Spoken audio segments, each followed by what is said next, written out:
Alright, ladies and gentlemen, we are back. We have just seen the Super Mario Bros. Movie. Well, I've actually seen it twice, but Isaiah has also seen it. We literally pretty much just got back from the movie theater. We typed up like all of our thoughts on it so that we don't really forget much as we're going through it. What was your initial reaction of watching the movie? My initial reaction?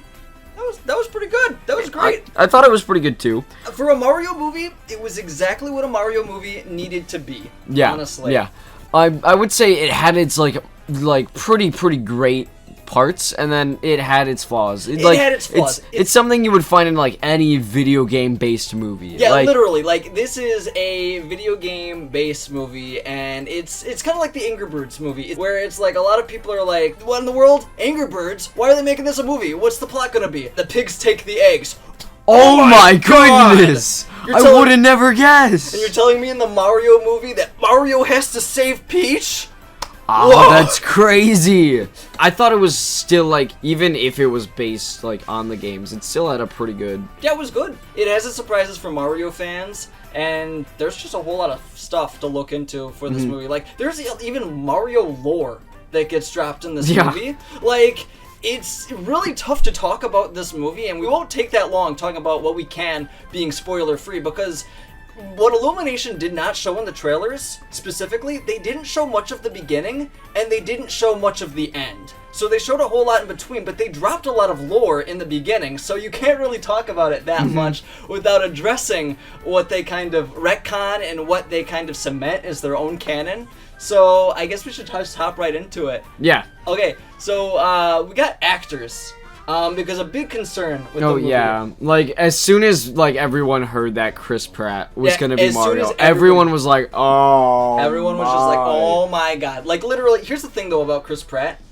They could have chose any actor on the market to voice Mario. Yep. It wouldn't have made a single difference. Unless if it was Charles Martinet himself, the internet would have had the exact same reaction for any single actor. Yeah, I didn't think it was, like, that big of a problem. Like, they could have picked Tom Kenny for Mario, and the internet would have still thrown a hissy fit. Like, that is how it really would have been.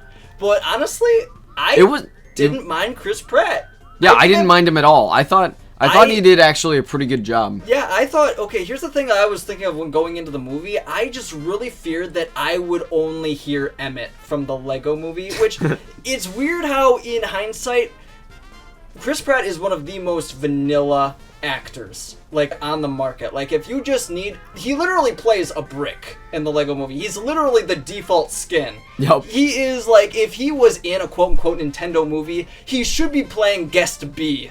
Like, as the me. That's who he should be playing. But no, he's playing as Mario, and I'm not gonna lie, it's not bad. Like, it's hard to say, yeah, that's Chris Pratt as Mario, because you do kind of adapt to his voice a little bit as the movie goes on.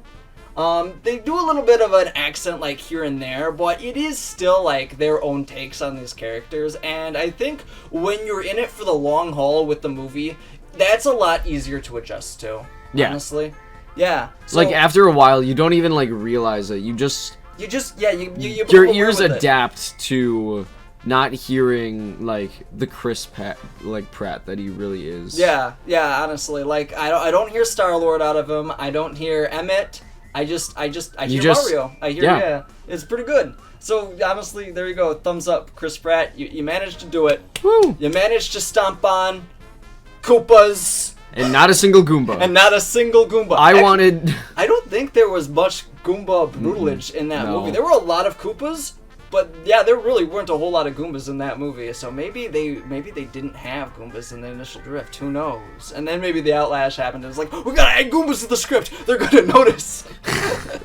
Oh shoot, we forgot something. We forgot the Goombas. It's like when you read the rules in an assignment, like, after doing it, and you realize, oh shoot, I just missed, like, the most important step on every single problem. I forgot to dot my I's with little Goombas. Yeah.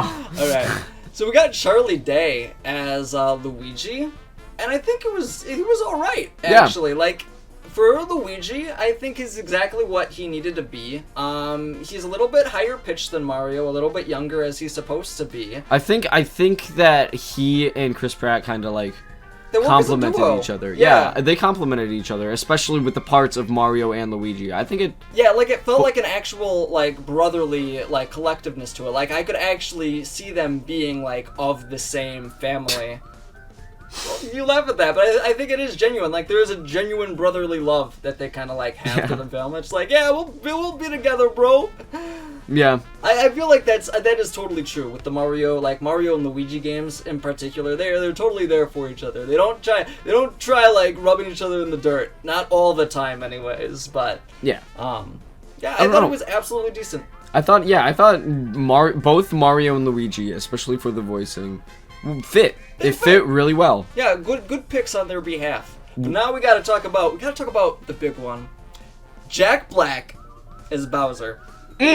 Perfect. I'm gonna admit, yeah, I wasn't sold on it in the beginning when they first announced it. I was like, how are they gonna pull off Jack Black as Bowser? What direction is he gonna go in? Is he gonna go Jack Black, or is he gonna actually sound like Bowser? And he does a little bit of both, but he does put on like the facade of Bowser that I think actually makes it work. Like, he really does work Bowser as good as he can be, and Bowser is absolutely written to be made for Jack Black. Yeah, in this movie, like, it's amazing. He's interchangeable, like, not interchangeable at this point. Like, you can't have another Bowser not be Jack Black. You couldn't just have anyone be Bowser. It had to be Jack Black. Now. The way, the writing for Bowser was just matched up I thought that was almost ad lib. That were just Jack Black read the script once and then just like, this is an okay Bowser, but let me do my thing with them, okay? Yeah. I mean, it worked out well. It did work out well. We'll get to Bowser a little bit later because there's a lot we could delve into about Bowser. There's a Bowser lot. It was pretty. Could you say that we could go deeper into Bowser's inside story? Yeah, that was pretty good. That was bad. That was a pretty good drop. I tried doing something. It was a good reference. Right. I appreciated it. All right, how about Keegan? Keegan is Toad. He was Toad. He was very much Toad. Like, he was not Keegan. He was Toad. To do Toad, and I think that's a little bit more impressive. I don't know if he did all the Toads, but I don't think any other Toad really like had a voice. They did. There was some deep voice Toads. Yeah, there was a deep voice Toad. There were some raspy Toads. There was there was some very high pitched squeaker Toads too. Some Xbox players playing Halo. But yeah, I thought it was all right. I didn't think it was unbearable. I just thought it was Toad. Yeah, I think he did a good job. I don't know. I think he did the best with what he could do. Yeah, with like Toad if you're dealt a hand, it's not like overly obnoxious like a lot of YouTubers like purposely make him out to be. It's a passive Toad and it works. Passively raspy Toad. Toad was also just like a pretty good character. He was a solid backbone character. Like, you really didn't need Toad in the movie. He's just like he's a buddy. Yeah, just there for the ride essentially. He just wants adventure. Yeah, I like that. All right, we got to talk about Anya Taylor-Joy as Peach. I think that might be Anya, not Anya. I don't know. Anya, I've never actually heard of this voice actress before. Same. And if you want my hot take, I kind of think she's interchangeable in this movie. Mm-hmm. Like, you could have. Yeah. She's all right. She does Peach. I think it could have been any other voice actress though, and I don't think I would have noticed. Like, you probably could have gotten Scarlett Johansson to voice Princess Peach. Probably would have been the same deal. Nothing's really screaming in in her performance that it's this needed to suit her as the role. I feel like there's a lot of women in the industry that I feel could have suited in for this character. I'm just it's not screaming out to me this is destined to be her role. Yeah. I don't know. That's my takeaway. Maybe she was kind of dealt a bad hand with how she was maybe written in the movie too. But again, that's something that we'll maybe get to later when we talk about the characters themselves. Yeah, I feel like that's a good point to bring up too. Yeah. Then I think we got to talk about Seth Rogen as Donkey Kong. Yeah. It's a bit much though. Actually, don't get me wrong. Seth Rogen is a very hit or miss actor. The roles that he does have. There's some funny roles, man. I could pull up some good, YouTube bits of Seth Rogen. I don't know, he's a bit much, though, as Donkey Kong. And he's kind of abrasive, too. And I think he definitely, like, almost overly plays into it a little bit sometimes. But, I don't know, it's Seth Rogen. So, he's a hit-or-miss character in a movie that's definitely willing to pull some stops for its characters. So, I don't know, you got anything else to say about Donkey Kong? I don't know. Donkey Kong was just... I didn't really... I got used to the voice, too. Yeah, it's just another voice that it's you just get another used voice to. at that point. Yeah. Seth Rogen did a decent enough job. I thought it was okay. I mean, if I had to choose another person to play Donkey Kong, I'd have to take a hot second to think. But Seth Rogen is a good choice. If you think about it, like, in the moment, like, oh yeah, Seth Rogen probably pull off a good Donkey Kong. And it's a good, decent Donkey Kong. I'll give it that. It's just not the biggest Donkey Kong maybe that we could have gotten. Like, I mean, like, not biggest as in, like, more suited toward Donkey Kong. But I don't know, I feel like Donkey Kong's got, like, a bit of a tender heart to him in the games. I don't know. That's just me. Like, yeah, I feel that for sure. And I feel like Donkey Kong in the movie just wasn't really himself. But that's more or less getting into the characters. Yeah, that's getting into the characters. Rather than getting into the voice acting. Yeah, you want to talk about the characters now? I mean, the rest of the characters we could talk about later because those are a little bit more niche. But yeah, let's talk about the actual characters and how they were, like, written in the story. Let's talk about Mario. Mario was actually not bad. I liked him. Mario's character was actually, like, not vanilla at all, For once in the world, Mario was not a bag of salt, as we say on the channel. He wasn't. If this was Mario Kart, I would maybe pick Mario.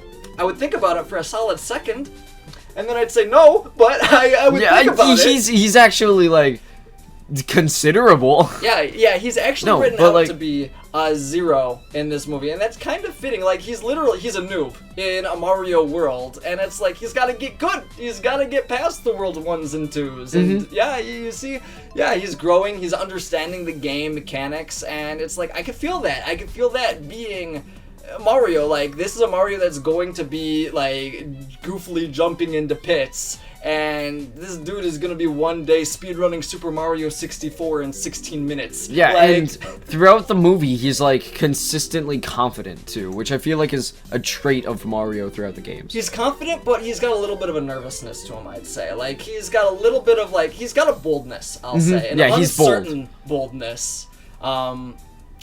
Yeah, that's pretty good. I like it. He's actually really... I feel like it'd be hard to write Mario. Like, again, of all the Marios that have been shown so far, like, if we look at, like, Super Mario Bros., Super Show Mario, or, like, normal Mario, or just any of the other Marios from, like, the Mario movies and stuff like that, I think this one actually is my favorite written Mario. Because, again, in the Super Mario Bros. Super Show, he's just, like, generic hero.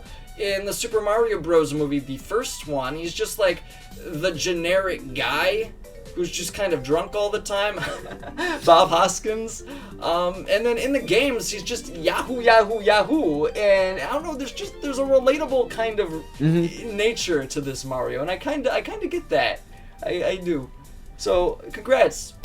I think Mario, like, really...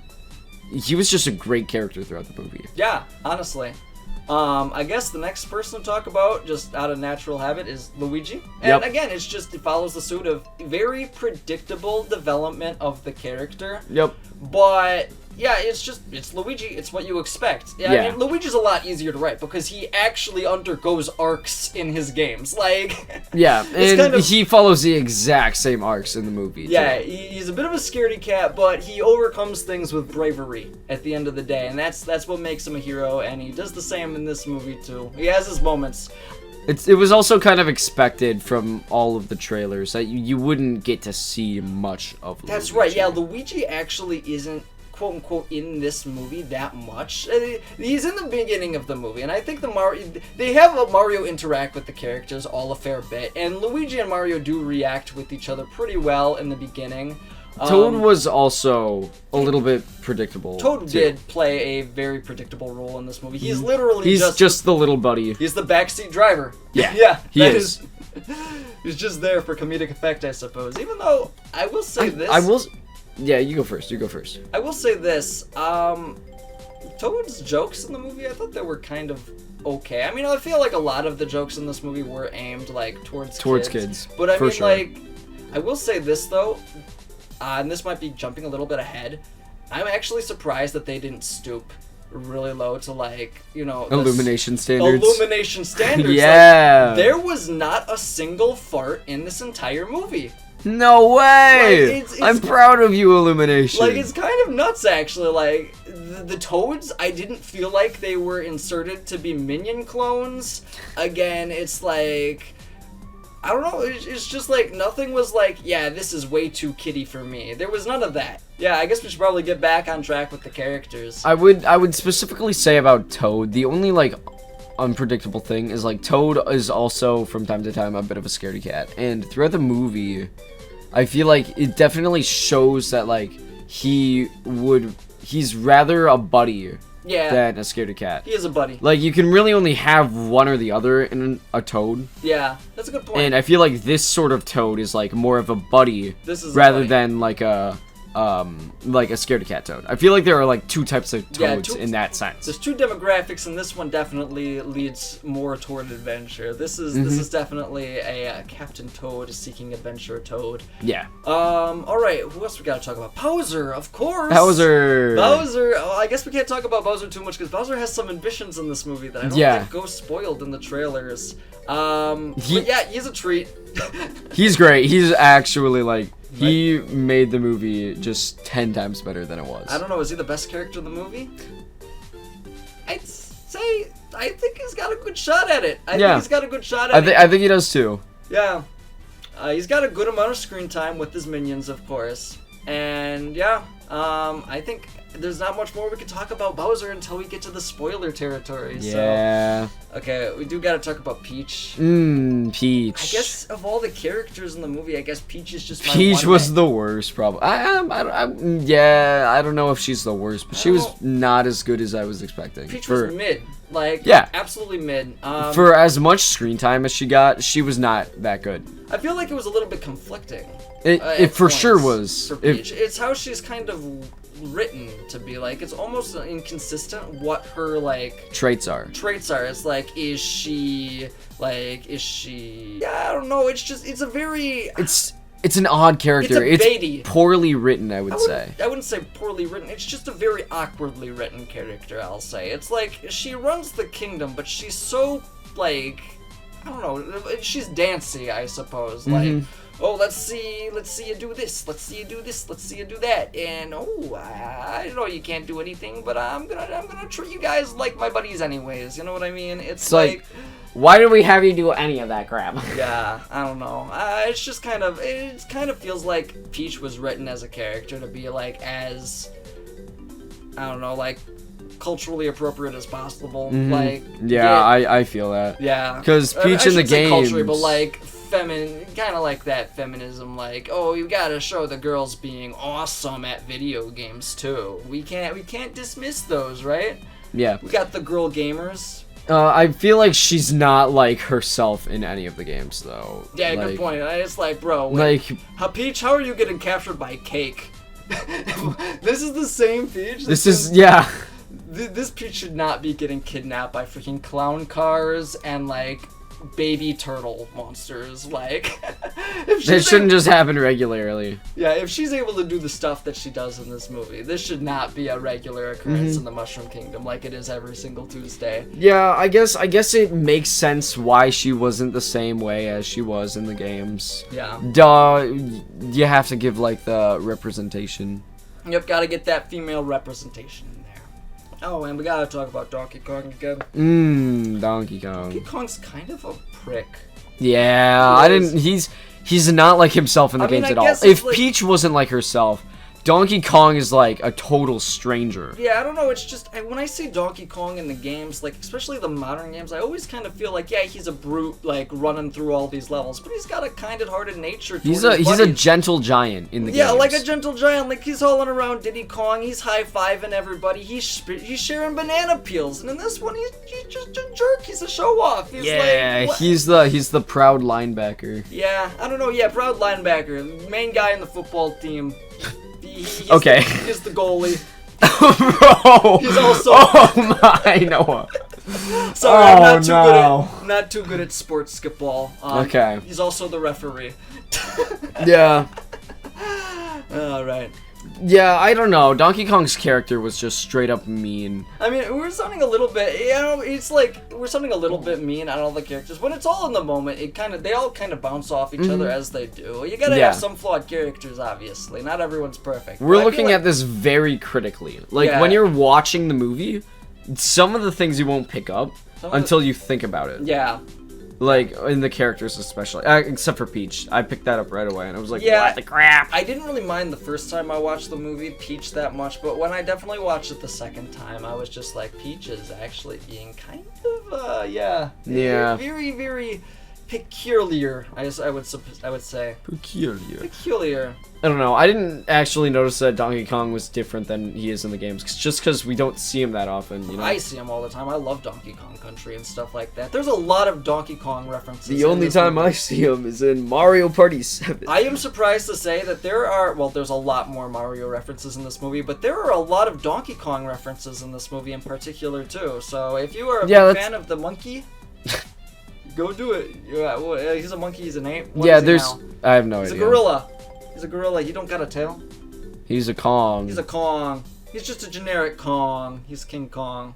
We've talked about this next point already quite a lot. The writing was kind of crap. It was. I wouldn't call it entirely crap. It's a little. Yeah, you're right. It's not entirely crap. It's a little bit of cheese. It's a little bit of like put something on the line, okay, and then write the most default thing. Mm-hmm. It's like there's a little bit.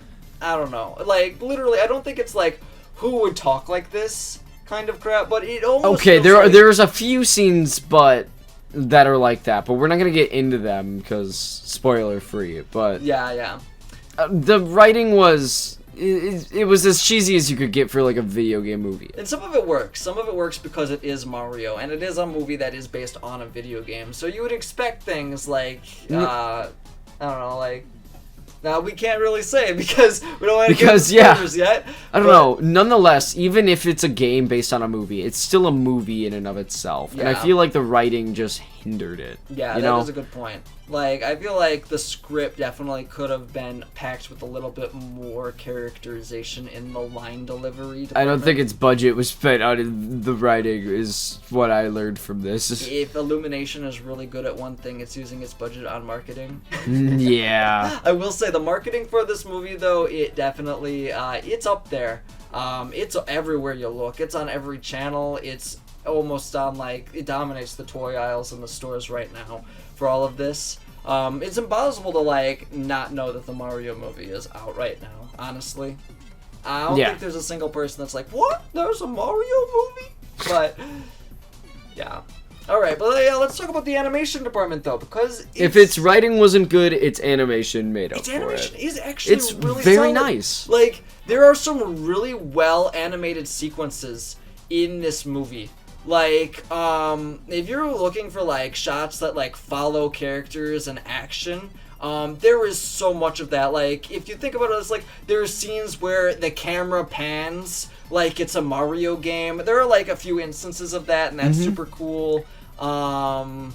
There's just a whole lot of stuff. I mean, it's, again, you can't really talk about it without going into spoilers, because it does a whole lot of stuff with the camera angles and stuff like that. Its animation was, like, actually, like, extremely good. And I feel like that's something that Illumination is just really, really good at. They put a lot of work into their animation. Yeah, if Illumination was a D&D character, it would have a really solid...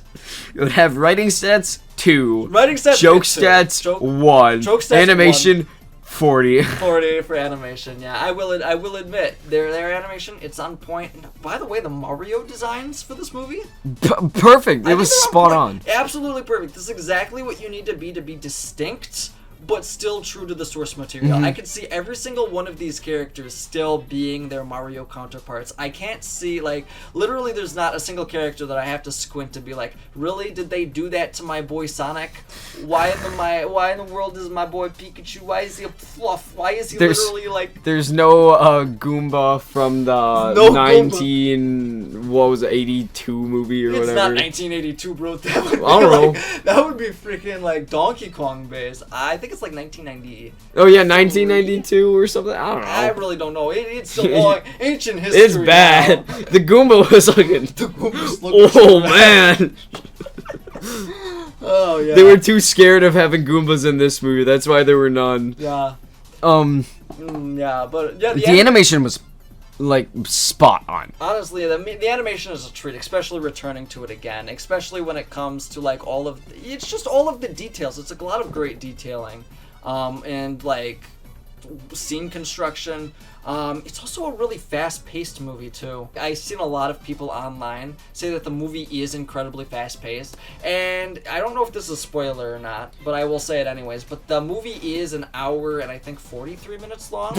Nice spoiler. I was trying to keep myself pure from spoilers. I didn't realize that it was going to be an hour 42. I can't believe you spoiled that. Oh, I'm sorry. I don't even know how long it is with the credits though, bro. It could be less. Okay, what were you saying before I interrupted? But it's a really fast-paced movie. If you really think about it, they have a lot of scenes in the movie. Like, they go on a Mario adventure that, like, lasts for maybe a minute. Yeah, that is true. I thought that was kind of weird, but that's okay. They do some zoom in this Mario universe, I will say that. And, yeah.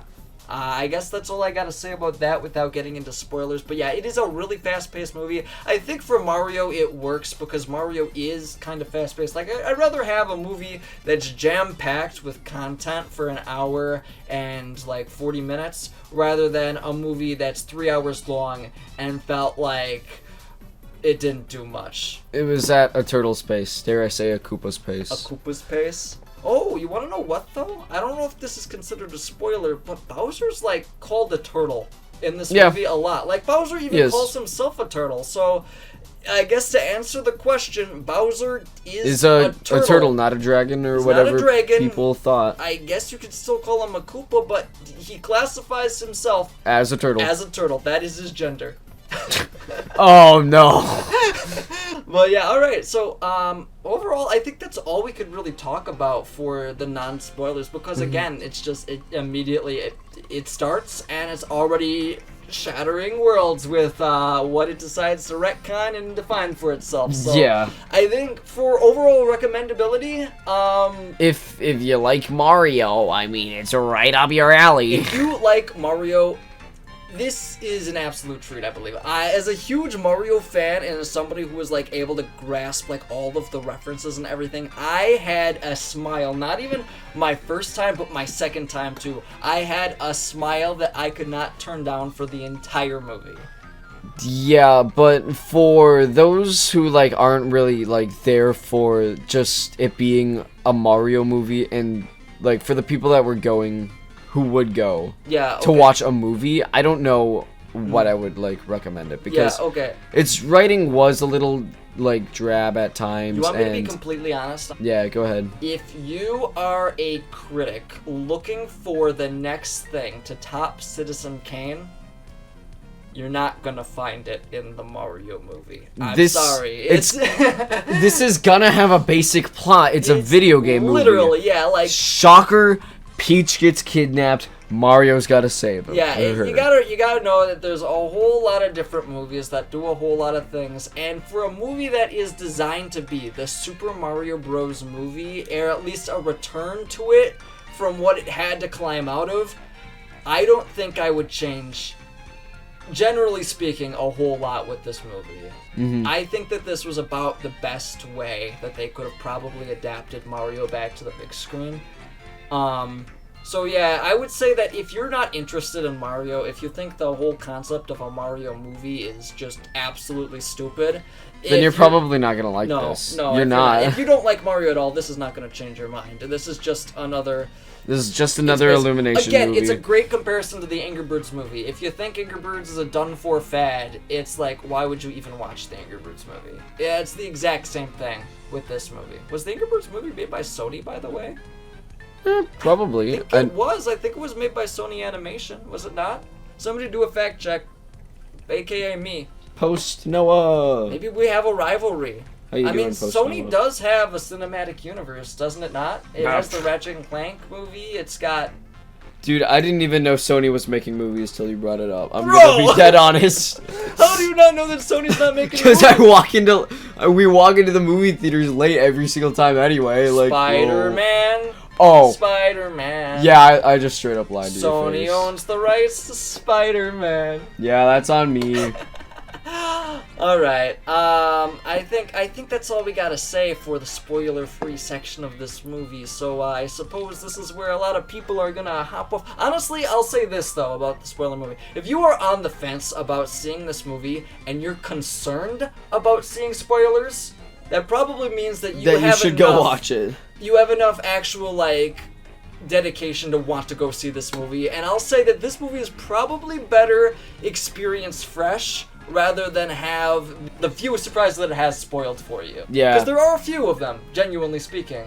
Yeah. Alright, are we doing it? We're going to spoiler territory? Anything Spoiler goes? time! Anything goes? 3, 2, 1. Okay, we gotta talk about the big twist. Yep, this is literally the most important thing in the movie. The biggest twist in the entire Super Mario Bros. Movie that you cannot even deny. Mario hates mushrooms. And it's not just a one-time joke, it's just throughout the movie, and it's the actually entire pretty funny. Movie. Like, it's not even a character arc. It's not like he starts off hating mushrooms. He literally continuously hates mushrooms. He hates mushrooms through the entire movie. Like, he doesn't go, these don't taste half bad, princess. No, he hates mushrooms. The only thing that would have made it better was if Bowser said at the end of the movie that he also hated mushrooms. Yeah. But no, I think it's self-implied that Bowser hates mushrooms, honestly. But yeah. No, Mario never undergoes a mushroom appreciative arc. There's no arc there. It's just Mario, a flat character, hating on mushrooms. Hating on mushrooms. So every single time you eat a mushroom in a Mario game, you are causing this man to suffer. He hates these things. Every single mushroom man, you are feeding this man some straight up spinach. Yeah. It's fine. Anything for that one up. Anything for that one up, man. Yeah, actually there weren't any one ups in this movie. Of course there weren't gonna be any one ups. Well, there were one ups in cameos, but if you think about it, one ups were the only power up from the original Super Mario Bros. That were not physically in this movie. Yeah. It's the only outlier from the original Super Mario Bros. Because we had fire flowers, we had mushrooms, we had the star. There was no one up.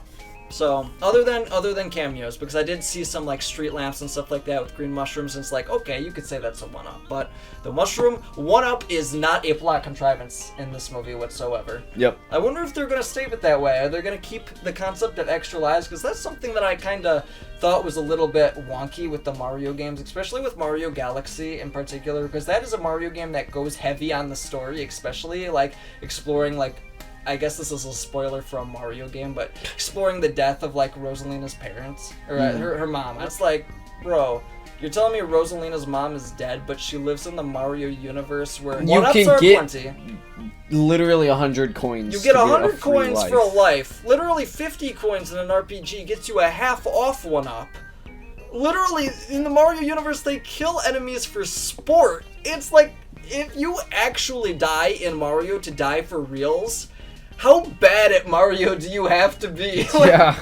Rest in peace, Rosalina's mom, man. She could not get past. She was not good at Mario. Not good at How Mario. did she live long enough to have a child? That's alright.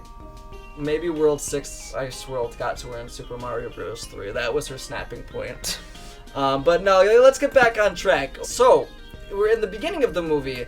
When they show off Brooklyn, they show off a few characters, and one of the characters is Jumpman from the OG Donkey Kong, which you would everybody implied at this point to be Mario. But no, Jumpman is his own character in this movie, and he's even played by Charles Martinet. Yep, he is Charles Martinet, so he's the Mario. He is Mario, yeah. But he's not Mario. Yeah, he's not Mario. He's not even, I don't think he's even technically related to Mario in this movie. He's just some random guy. He's just some random guy just playing Donkey Kong. Yeah. And he's got, 3 lines? Yeah, he has 3 lines in this movie. So, I think you could put all of Charles Martinet, I think you could put all of his scenes together in, a single blink and you'll miss it second. But, Does this imply that, Cranky Kong is, the OG Donkey Kong then? Cranky Kong has always been Donkey Kong. But one of the theories, sorry, I guess I didn't know that. Yeah, so That's Donkey Kong has always been the OG Donkey Kong, and Donkey Kong, I guess, is now confirmed to be Donkey Kong Jr. Because there's a lot of theories that get completely like busted because of this movie. Not to bust any game theories, but yeah, the Peach has a bit of a lore exposition, so she's not a mushroom, guys. Don't worry. Donkey Kong. Wait, that was game theory. Yeah. That was a game theory. That was a game theory. Guys, I think that this very obvious human is a mushroom. Yeah. All right. Sorry. Another big busted theory is the 3 generations of Donkey Kong theory. It's another popular theory that goes online that there's actually like 3 generation gaps of Donkey Kong. There's Cranky Kong, which was the OG Donkey Kong. There's Donkey Kong Jr. And then that kid would then be Donkey Kong that you see in the games, like in the actual Donkey Kong Country games. But no, I think they lean into Donkey Kong Jr. was Cranky Kong's son, which is now Donkey DK. Kong. So Donkey Kong in this movie is also Donkey Kong Jr. That makes sense. There's no second gap. I guess they're Thanos snapping Baby DK for all you Yoshi's Island fan. Oh, man. Baby DK has been erased from the Mario canon. Yeah, they really just like recon like a lot. Yeah, they did. So I guess retcon. I guess it's now confirmed that the OG Pauline is a different character too, because Pauline actually does make it in this movie. Oh yeah, I didn't even think about that. Yeah, so yeah, Pauline, Jumpman, and Donkey Kong are all not Pauline, Mario, and Donkey Kong. Well, according to this. According to this Mario movie, which does its own thing. So I think it's honestly a good way that I like this canon. It's a little bit hard to buy that Mario is not Mario and Donkey Kong, because that's the first Mario game though, but I could buy it. Like it's the oldest Mario game. It's everybody grown up. It's the old, like, it just makes sense with how the characters were handled in the games and how it is now. It's like it's a new era of Donkey Kong for the trilogy, the Love Triangle trilogy that they have with the Donkey Kong series. And I'm really glad that they brought Charles Martinet to at least have like a few voice lines. I wonder if he's going to be like the Stan Lee of this supposed like Nintendo Cinematic Universe. That'd be kind of funny, but do you think it might be? Because you would think that he would come back in the sequel, right? Spoiler alert, they do tease a sequel coming to this movie. I think that's a pretty big thing. Oh, yeah. Obviously, any money that is pretty much guaranteed. 7 years in the making. Yeah, it's going to have a sequel if you're going to make all of these assets for it. But, do you think they might do a Stan Lee kind of thing with Charles Martinet, or do you think they'll branch out into further like Nintendo IPs and have voice actors for those games? Because the problem with Stan Lee cameos is when Stan Lee dies, there's no more Stan Lee cameos. But if you do that with like Mario characters and you keep doing that as the characters go on, maybe that could be like an evergreen strategy. I wouldn't dismiss it, but also at the same time they brought the original Peach from That's right. From the Super Mario Brothers Super Show. That's right. The OG Princess Peach does make another voice cameo in this movie. That is one thing that I did see in the actual adverts before, but I think they did use a lot of shots from the trailers in the final movie. Oh yeah, there were a few edits, of course, that I caught because I've been like combing over this footage a lot just because of the reaction videos. Like, I wouldn't even say combing over like every single detail. I'm just like rewatching the same scenes over and over.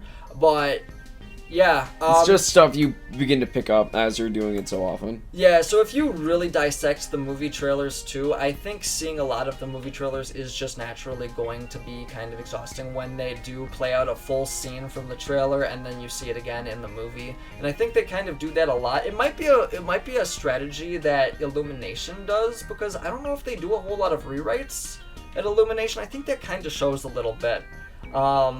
But it seems like they seem like super resourceful Like, if they make a scene, they intend it to be used in the movie and used in the trailers, and they try to get as most out of it as possible. Yep, that would make sense. That would make sense. Yeah, and I feel like that's a strategic thing to do, even though it's a little bit jarring, because it's like, yeah, it's expected that you would see, like, they even joke about it in Wreck-It Ralph 2, where it's like they show things in the trailer, but it's not in the movie. But that's really not the case for this movie. Most of the stuff in the trailer does make it in the movie, with a few exceptions. Mm-hmm. Like, I know that there was like a few scene changes. I heard about those. Yeah. But...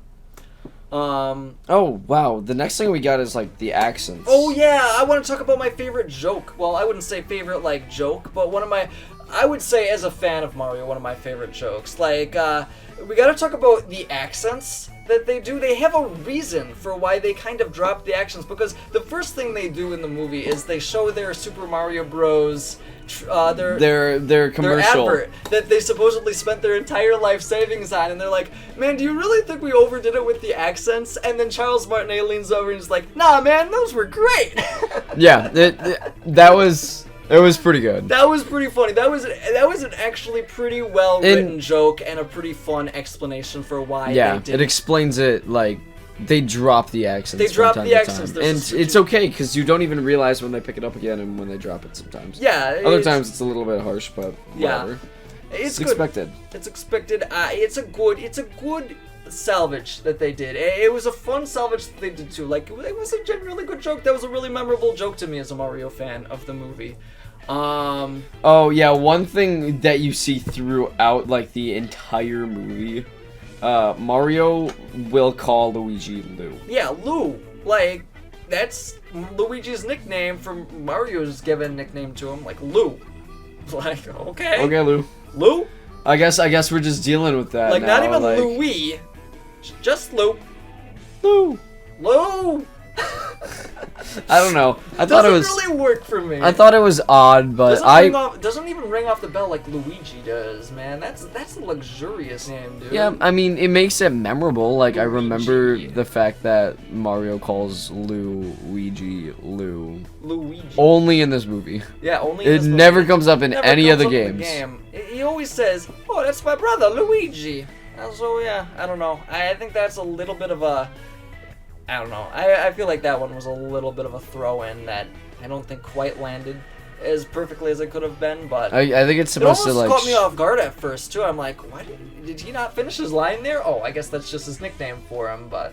Yeah. I don't know. I guess it's supposed to show, like, the brotherly sort of aspect. The brotherly connection. I don't know. I feel like that's something they really do well in the Mario games, too. Like, Luigi's Mansion and Mario and Luigi in particular have that brotherly chemistry, like... really well. Speaking of brothers, we have a little bit more than brothers. Okay. We get to see, like, this is a huge spoiler. Mario's got a family in this movie. Yeah, I know. It caught me off guard. That caught me off guard for sure. For sure. Also, in the same scene, you want to know what caught me off guard? What? Mario takes off his gloves. Yeah. It is jarring. When I was watching it with my brother, I literally leaned over and I was like, "This is so bad. Why can I see Mario's fingernails? I don't want to see Mario's fingernails. That's something I didn't want to see. His hairy hands. This is like seeing Mario naked to me. This is like...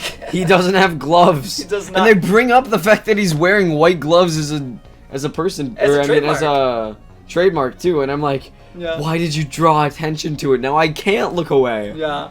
But I will say, Mario's got a family. Mario has a mom and a dad. I mean, he always has a mom and a dad, and like Yoshi's He's also got like 10 siblings too. Siblings or cousins? I thought they were cousins and aunts. I thought they were kind of living in the same house. Oh! They do kind of that could make sense. I think they're cousins. I didn't pick that up. I couldn't imagine them being all brothers. I think it's cousins, aunts, and uncles. But again, it's strange that I don't think... And I think we'll talk about it later in the movie too, because the movie kind of leans into repeating these things. But it's weird that Jumpman doesn't seem related to Mario whatsoever. Mm-hmm. Yeah, Mario's got a dad, and it's not Jumpman. It's just a guy. It's just... I don't even know what he does. It's just a guy. It's just his dad. He's got a dad, and I guess we have the official Mamma Mia now, so... Yeah, and he's got some crazy cousins, some aunts, some uncles. But yeah, Oh, yeah, okay, so the thing we have written next to it is, does this deconfirm Oh yeah, does Yoshi's this deconfirm Yoshi's Island though? Because And I also want to point out that it doesn't really make much sense, but Mario says to Peach when he's talking about like being separated from his brother, that he doesn't know how to feel because Luigi and Mario were like never separated as children. Which is like, okay, yeah, I get that he won't be able to remember it like as a baby, but yeah. Luigi has his like child flashback. Yeah, Peach has a like a baby flashback. These characters have some like, long-term memories. Yeah, man. like Peach is literally like still has a binky or whatever in her mouth. Yeah. I'm like, bro. Yeah. So I kind of think it does deconfirm Yoshi's Island. I'm not too sure. I wouldn't dismiss the fact, but I mean, it's hard to imagine the fact that Yoshi would somehow know how to get to New York City and drop off these babies to their parents from Yoshi's Island. Yeah. I don't know. It kind of feels like a little bit of a retcon to me. Yep. I think Yoshi's Island is like just maybe rewritten. It's just another storybook of the Mario universe now. Yeah. Oh well. It's really weird. They just went all hardcore with it too in the Super Mario Kart DLC with that Yoshi's Island with that stage. Yoshi's Island stage. Yeah, bad timing. Oof. I don't know, but maybe they'll bring it back. Maybe they'll have a deeper flashback. we do have Yoshi coming up in the next one, as was teased in the. Yeah. We'll talk about him. Yeah. We'll talk about the ending scene. I want to do it right now, actually. I want to talk about characters in this movie. We already talked about the main ones, but you want to know who wasn't here. You want to know who this one? Yeah, this is what upset us. This both. is actually kind of upsetting to me. Okay, they use a lot of characters in this movie, a lot of deep cuts too. But where in the world is Toadsworth? We literally have a character who was like Toadsworth in the movie. This is a big problem that I even have with Nintendo's like games too. Like there is a character who feels like he should be Toadsworth. He has like, you could have passed the voice off as Toadsworth. All you needed to do was just give him a little bit of a color redesign, and even that would have been like, oh, he's got a brown mushroom cap? Oh, he's probably Toadsworth. But no, it's like, there is a Toad that should fill the role as Toadsworth. Why are you blue? Toadsworth is just gone. He's just erased. He's been Thanos snapped from Mario. And it's like, we didn't hate him. We loved him, actually. We love Toadsworth. We love hearing his weird herms in Mario Party 7. Yeah, like, Mario Party 7. Give us Toadsworth back. And give us Mii's back, too, while you're at it. Yeah, why not? Stop erasing our favorite characters from, Nintendo. Toadsworth is such a weird conundrum, too, because Toadsworth even, like even in the Mario and Luigi remakes that they did for the 3DS, they kind of did a lot to modernize the Mario universe, like, to the actual modern standings. But one of the characters who survived, like, the retcons that they made on those games was Toadsworth. He was back at one point. So it's like, is he retired? Is he dead? Does he just not exist for whatever reason? And again, they do this in the games too. It's like in the Paper Mario games, they're just like toads that like accompany Mario and Peach, and it's like, why is it a generic toad? Why is it not Toadsworth? It's like, Toadsworth fits the role as like the advisor of Peach, and like it also, like, they could have made like Toadsworth the one who finds Peach, too. Yeah, they could. I feel like that would have been a lot more like deeper too. Oh, and they could have even referenced Partners in Time a little bit too, because Toadsworth even has a young version redesign that could have worked for that flashback. Oh my they God. missed out. They did miss out. Oh, you never know the missed potential until you say it out loud, don't you think? Yep. Wow. We wanted Toadsworth. We did not get Toadsworth. All right, we need the first fan edit of this movie. Insert Toadsworth. Insert Toadsworth. Not even a PNG. It's a crusty JPEG with a PNG background. Just crops the checkered of like really awkward, not even like centered shots of like Super Mario Sunshine's Toadsworth. And for every line of like that, the blue toad or whatever that weird thing is, it's just speaks. It's just the Mario Party 7 sound effect. Yeah. Yeah, it's literally just all of his sound effects with like captions. Yeah. Oh my god. He's speaking Totenese. Totenese. Hey, Toadsworthanese. I wasn't. This is something that I actually reminded myself, and I don't know if I'm gonna say it later, so I might as well do it now. I was gonna say that this movie really didn't feel that much like an Illumination movie, but there was one moment where that really did shine, and it's the scenes where Mario gets shrunk. It's the minions like squeaker. He turns into a minion when he's shrunk. I mean, he still speaks like Mario, but he's got the minion like. The minion vibe. Like shrunken voice amplifier to him, and it's like, okay, I guess this is an Illumination movie after all. That's the only part of the entire movie that I was like, yeah, that is a very Illumination movie kind of thing. Other than maybe a few scenes that caught my attention. That's just one thing I noticed during watching these movies. I'm just like, yeah, there is an Illumination sort of reference tucked in these movies, very cleverly tucked in. But let's keep talking about the characters. Why is King Boo in this movie? I want to talk about why King Boo's design is in this movie. Like, King Boo really doesn't... It's literally just a Boo with a crown. Also, where are the other Boos? No. What point I want to get to is I don't mind throwing in cameos. Like, King Babam is in this movie. Like, cool. He plays a little mini role. But King Boo is also in this movie, too. It feels like he's added into the movie as like a teaser, like, what if we use this character later on for like more stuff? But he just kind of, the design that they went with in this movie, like what I'm alluding to is, what if I think they know what they're doing, is they're gonna make a universe, a Nintendo cinematic universe eventually, but they're gonna start out with the easy stuff. We start out with Mario and start off with his branches. There's talks of a Donkey Kong movie, Yoshi's coming.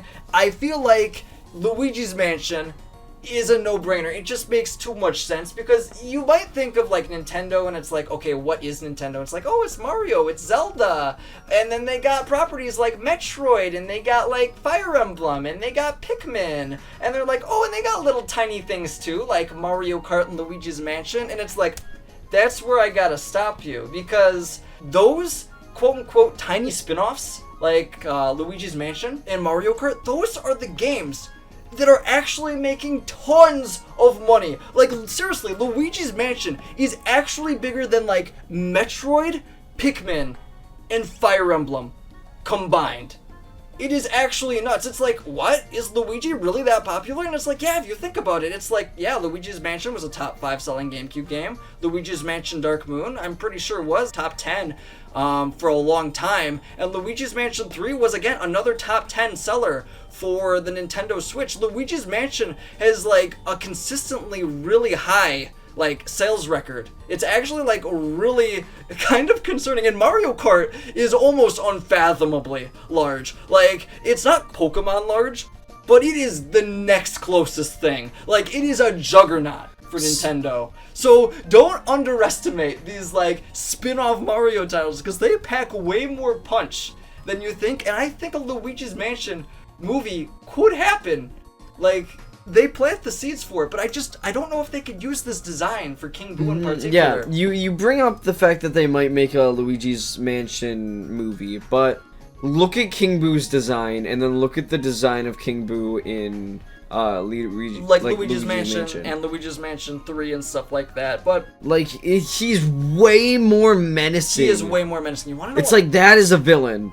That's a villain. A Boo with a crown looks like a derpy little thing. That is a Nintendo plush plushie. Toy. Like, you want to know what might happen though? What if they're being a really big brain, and what if King Boo undergoes a transformation for the Luigi's Mansion movies? What if he becomes like an extra layer of corrupt or something for the Luigi's Mansion movies if they make them? And maybe that's where he gets the crown on his head, like the jewels. I don't know, they toy into that with Luigi's Mansion 2. Maybe the jewels have some kind of chaotic energy. Maybe Chaos Emeralds. Bro.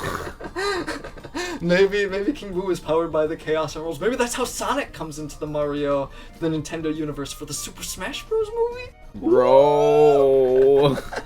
What are you saying right now? I don't know, man. I'm just spitballing. But I think that a Luigi's Mansion movie, that is one of the safer bets that they could tie into. I mean, they don't tap into Luigi's Mansion like music or anything. I think they leave that off the table on purpose. They plant the seeds but a Luigi's Mansion theme movie could happen. Maybe. Like, that could be a good block for Nintendo to capitalize on. A seasonal holiday. I mean, it works for Luigi's Mansion. I always play those games around, like, Halloween time. So, capitalize on a holiday. That's just the easiest way to go. Alright, we're spending a long time on these characters. You want to do just a cameo call? Yeah. Just who we saw? We saw Pauline. Yeah. She gets, like, a few seconds of fame, but that's cute. Spike! Spike from Wrecking Crew. Oh yeah, he had a pretty big role too. I wouldn't say big, but it's a pretty acknowledgeable role. He plays this tiny little role in the beginning of the movie as a bully, and it's weird because Wrecking Crew is canon. That was supposedly in this universe is Mario and Luigi's first job, according to this. I don't know about Game & Watch. Oh, the Game & Watch. Did you see the Game & Watch cameos too? They were on trucks and stuff like that. I saw that. I didn't see that the first time, but I saw it the second time. But yeah, on trucks and stuff like that, there were Game & Watches. So I guess the Game & Watches are kind of canon in the Mario universe. So maybe Mario and Luigi did work at a cement factory at one point. I don't know.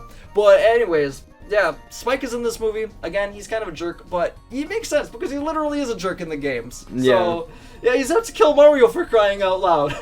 So, in the movies, he's a little bit more just mean-spirited. He's not going around with a sledgehammer and killing him with Eggplant Man, but, yeah. I say, okay, so we have Captain Toad written down. Okay, obviously Captain Toad isn't, like, in the movie. It's not... But we have, like, a Toad with, like, Captain Toad vibes, you know? Yeah, it's like more of that confident sort of Toad. I think it's more planting. I think this is planting for a sequel. He's not the Captain Toad yet, because Captain Toad came forth in Galaxy. I think that's when he's going to get that promotion. But I think they're definitely leaning into it with this character. This is going to be Captain Toad. He's got the backpack. Put on it. He could even get his own spin-off movie. Who knows? He could. Maybe he'll be. This is their Indiana Jones forte, where he's going around. And Toadette didn't get a. Toadette wasn't in the movie per se. She was on a poster that I noticed. It looked like she was in a band, which again makes sense because of Mario Party DS. She had the Mario Party music room, so. Bro brought up Mario Party DS. Bro, you aren't even gonna fathom what I'm gonna bring up when we get to the reference section of this movie. Okay, dude. Oh man. One Toadette appearing on a poster out of all of the Toads that we see throughout the movie just kind of threw me off. It was actually a band of Toads. It was a red Toad, it was a blue Toad, and yeah, it was Toadette. Obviously, we see Yoshi at the end of the movie, at the, like, credit scene. But we also see Yoshi for, like, do you want to talk about that? Single scene. Yeah. Let's talk about Yoshi in this movie, honestly. Because it's weird because they hype up Yoshi. Yeah, I thought there was going to be a bigger role for They hype Yoshi up Yoshi in this movie. for the credits theme, but they have Yoshis in the movie. Like, it's not really a surprise anymore. Like, they go to the Yoshi Island for one scene in the movie. It's a trailer shot. But I don't think there's a single word said. There's not a single word said in that trailer. But you see Black Yoshi. But yeah, yeah, there's Yoshi eggs in the movie. It's like they hyped him up, but like we knew it was coming. Yeah. We had seen it before. It was in the movie. It's like, did you guys forget that or? Yeah, I don't know. I don't think so. It's just like, I guess the next movie is going to have a greater focus on Yoshi. So I guess that's cool to look forward to. I mean, Yoshi in this movie, I guess, really wouldn't make that much like of an actual plot sense. I mean, maybe he would have basically been negated to as a power-up, let's be honest, if he was put into this movie. And he could serve a bigger purpose as a role. Do you think they're going to make Yoshi talk? Because they don't have the Yoshis talk in this movie. Nobody's saying Yoshi. So maybe Yoshi's going to have the Super Mario World show where Yoshi actually speaks. Yeah. That might not be good. We might get Mama Luigi in the sequel, dude. Oh, no. Yeah. But yeah, let's what about the Shy Guys? The Shy Guys. Okay. The Shy Guys are actually really interestingly animated. They're very clothy. Like I actually loved watching them waddle around. They don't have kneecaps. They don't have it's kneecaps. so funny. Just stomping around like. Yeah. What caught me off guard? Yeah, the big thing. They spoke. They had one line. They're not shy. They are not shy guys. Well, actually, they only had one line, so I guess they could be pretty shy. They have Shy Guy grunts for, like, the build-up to it. But when it comes to like their one line and the entire movie, it sounds like, "Hey, Bowser, pass the cocaine." Yeah, it's bad. It's really, really bad. It's literally like, did that just come out of a Shy Guy? What are these menaces like underneath these things? Yeah, I know. It's scary. Yeah.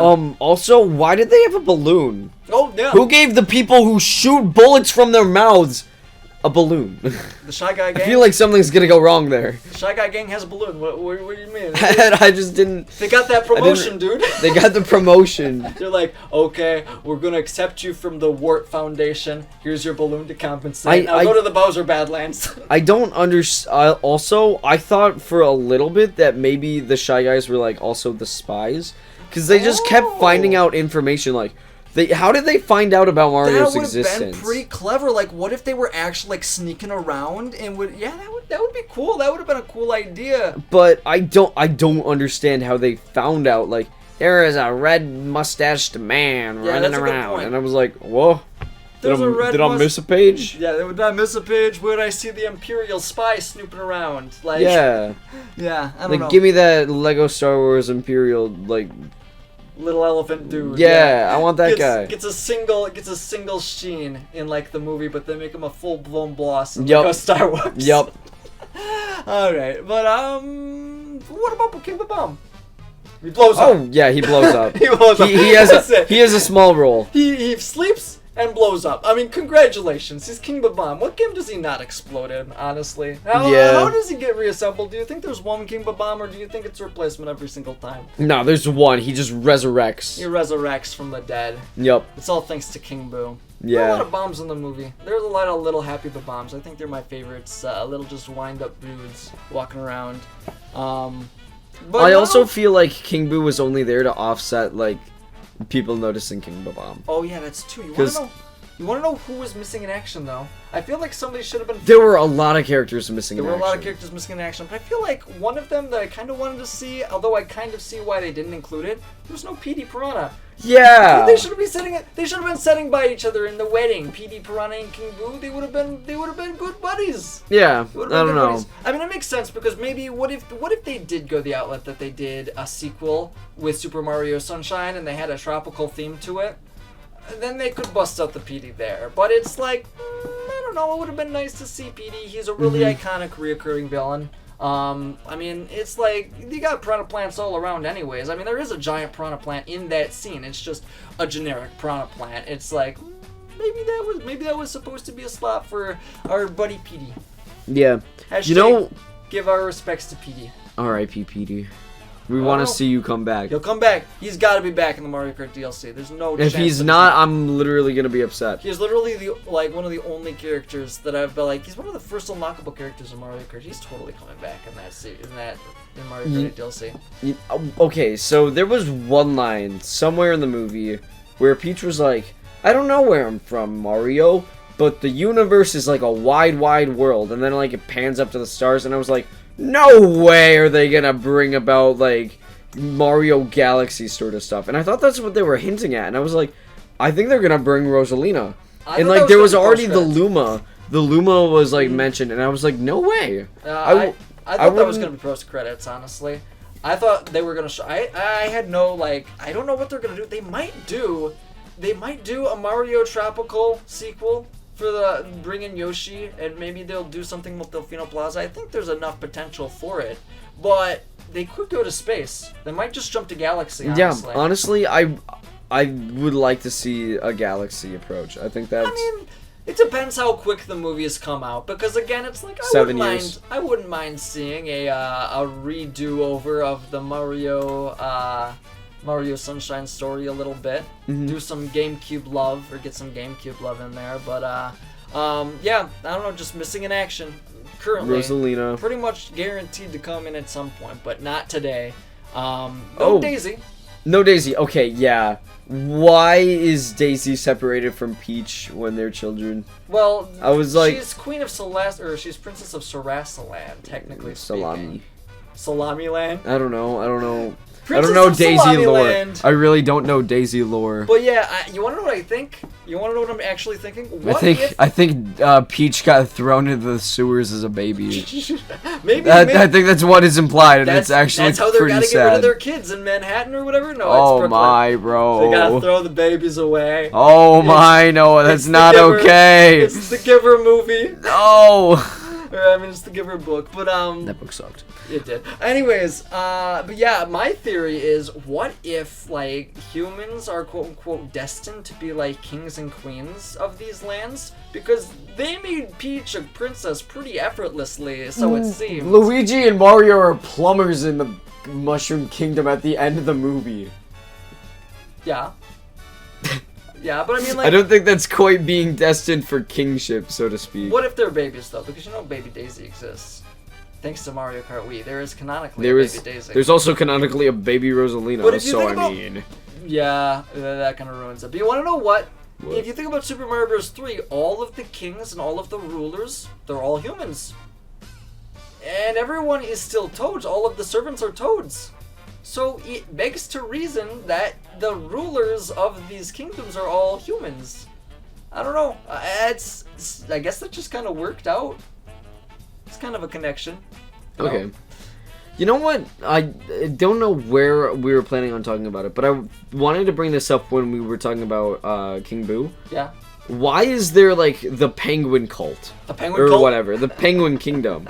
Like... I like the penguin kingdom. Yeah, I like it, but, like, why is it separate from, like, the Kong, from the Mushroom, from Bowser? Sense. Like, it doesn't, like... There are a lot of NPCs. Why isn't there a Bomb nation? Why isn't King Bomb their ruler? Where are the Boos? Why isn't King Boo their ruler? Like, we have kings in Bowser Badlands.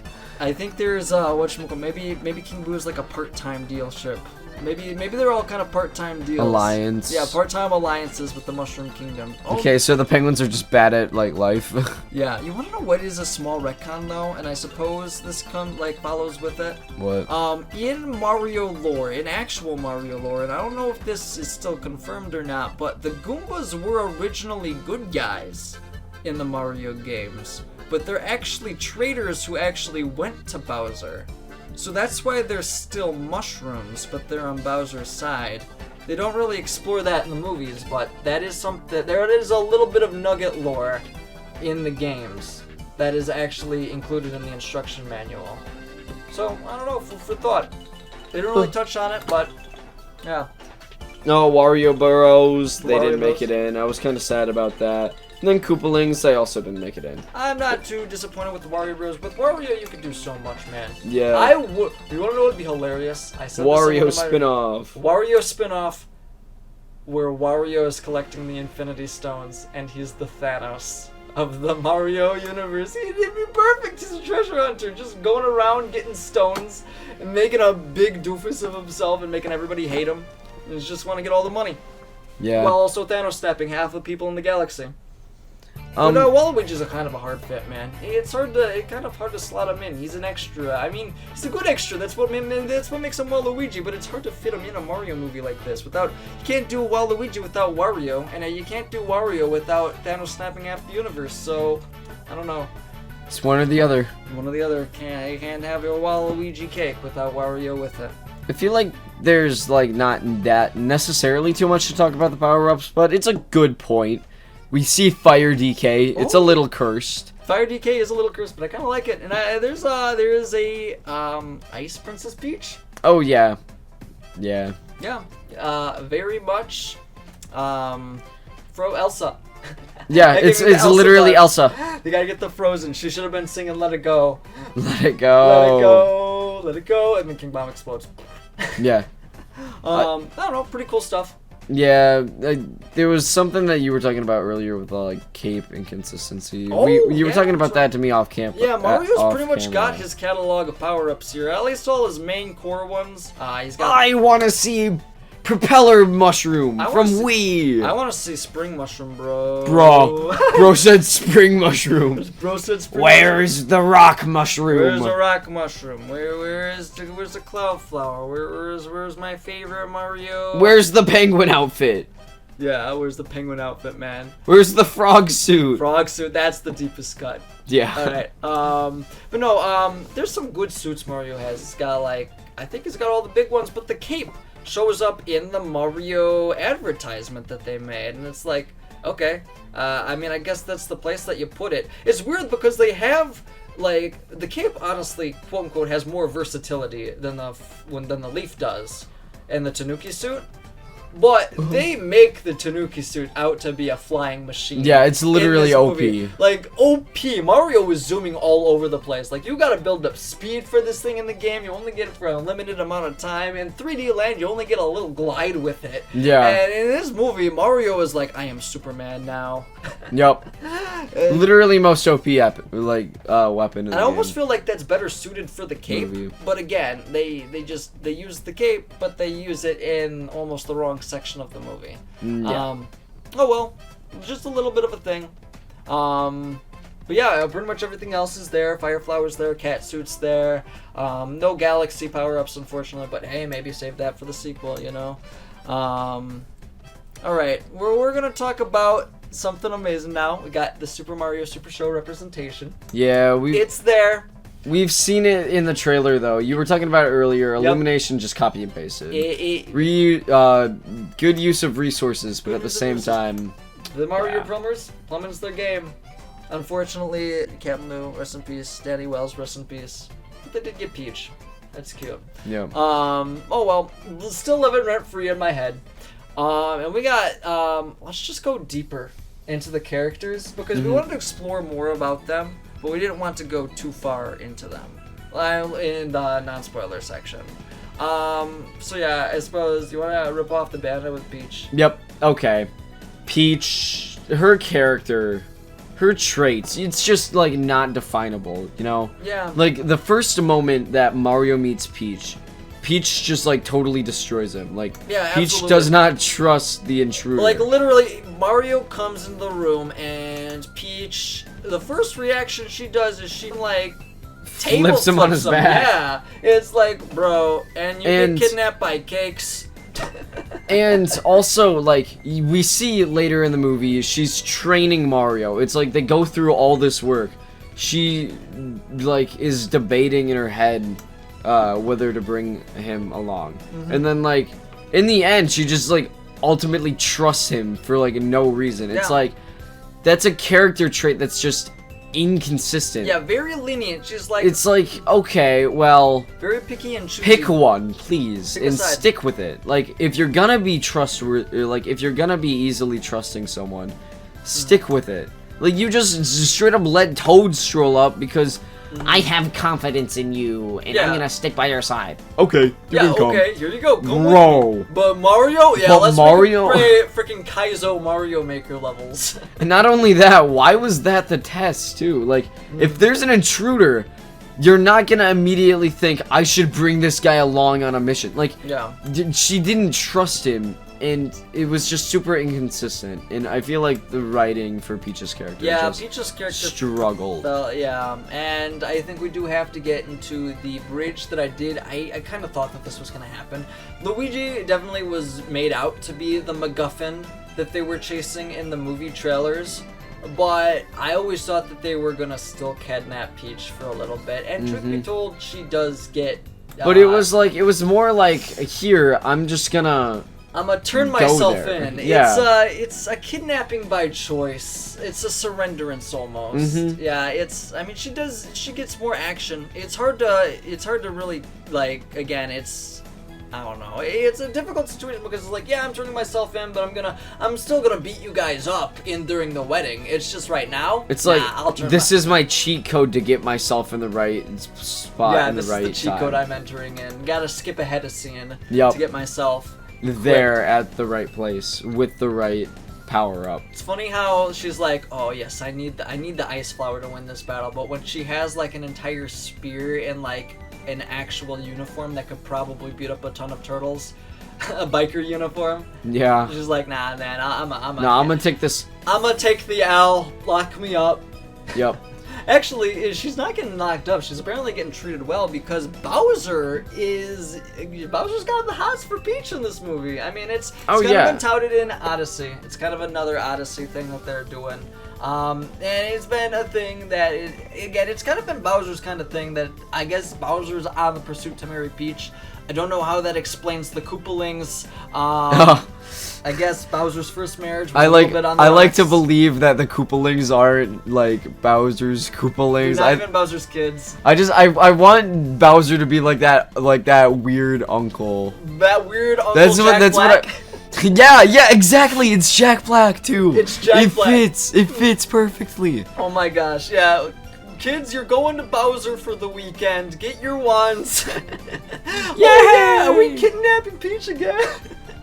But yeah, I don't know, just it's silly. Bowser's got a lot of funny stuff. He can play the piano. He can play the piano. Yeah. And it's so fun. Like, okay, those funny. scenes were funny because the singing too. It just made it so. Again, this role was just written to be done by Jack Black. It was literally. it was perfect. It's like they almost said, "Hey, Jack Black is being in the movie.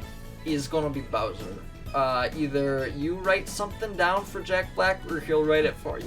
Yep. It was amazing. Yeah, Jack Black's got a funny voice because I don't know, it's funny. It sounds good, surprisingly. Bowser's singing voice is actually, I could listen to that. Yeah. I almost want to listen to Peaches. Oh man, I cannot wait for this movie, like the soundtrack to come out for this movie. Honestly, it's gonna be great.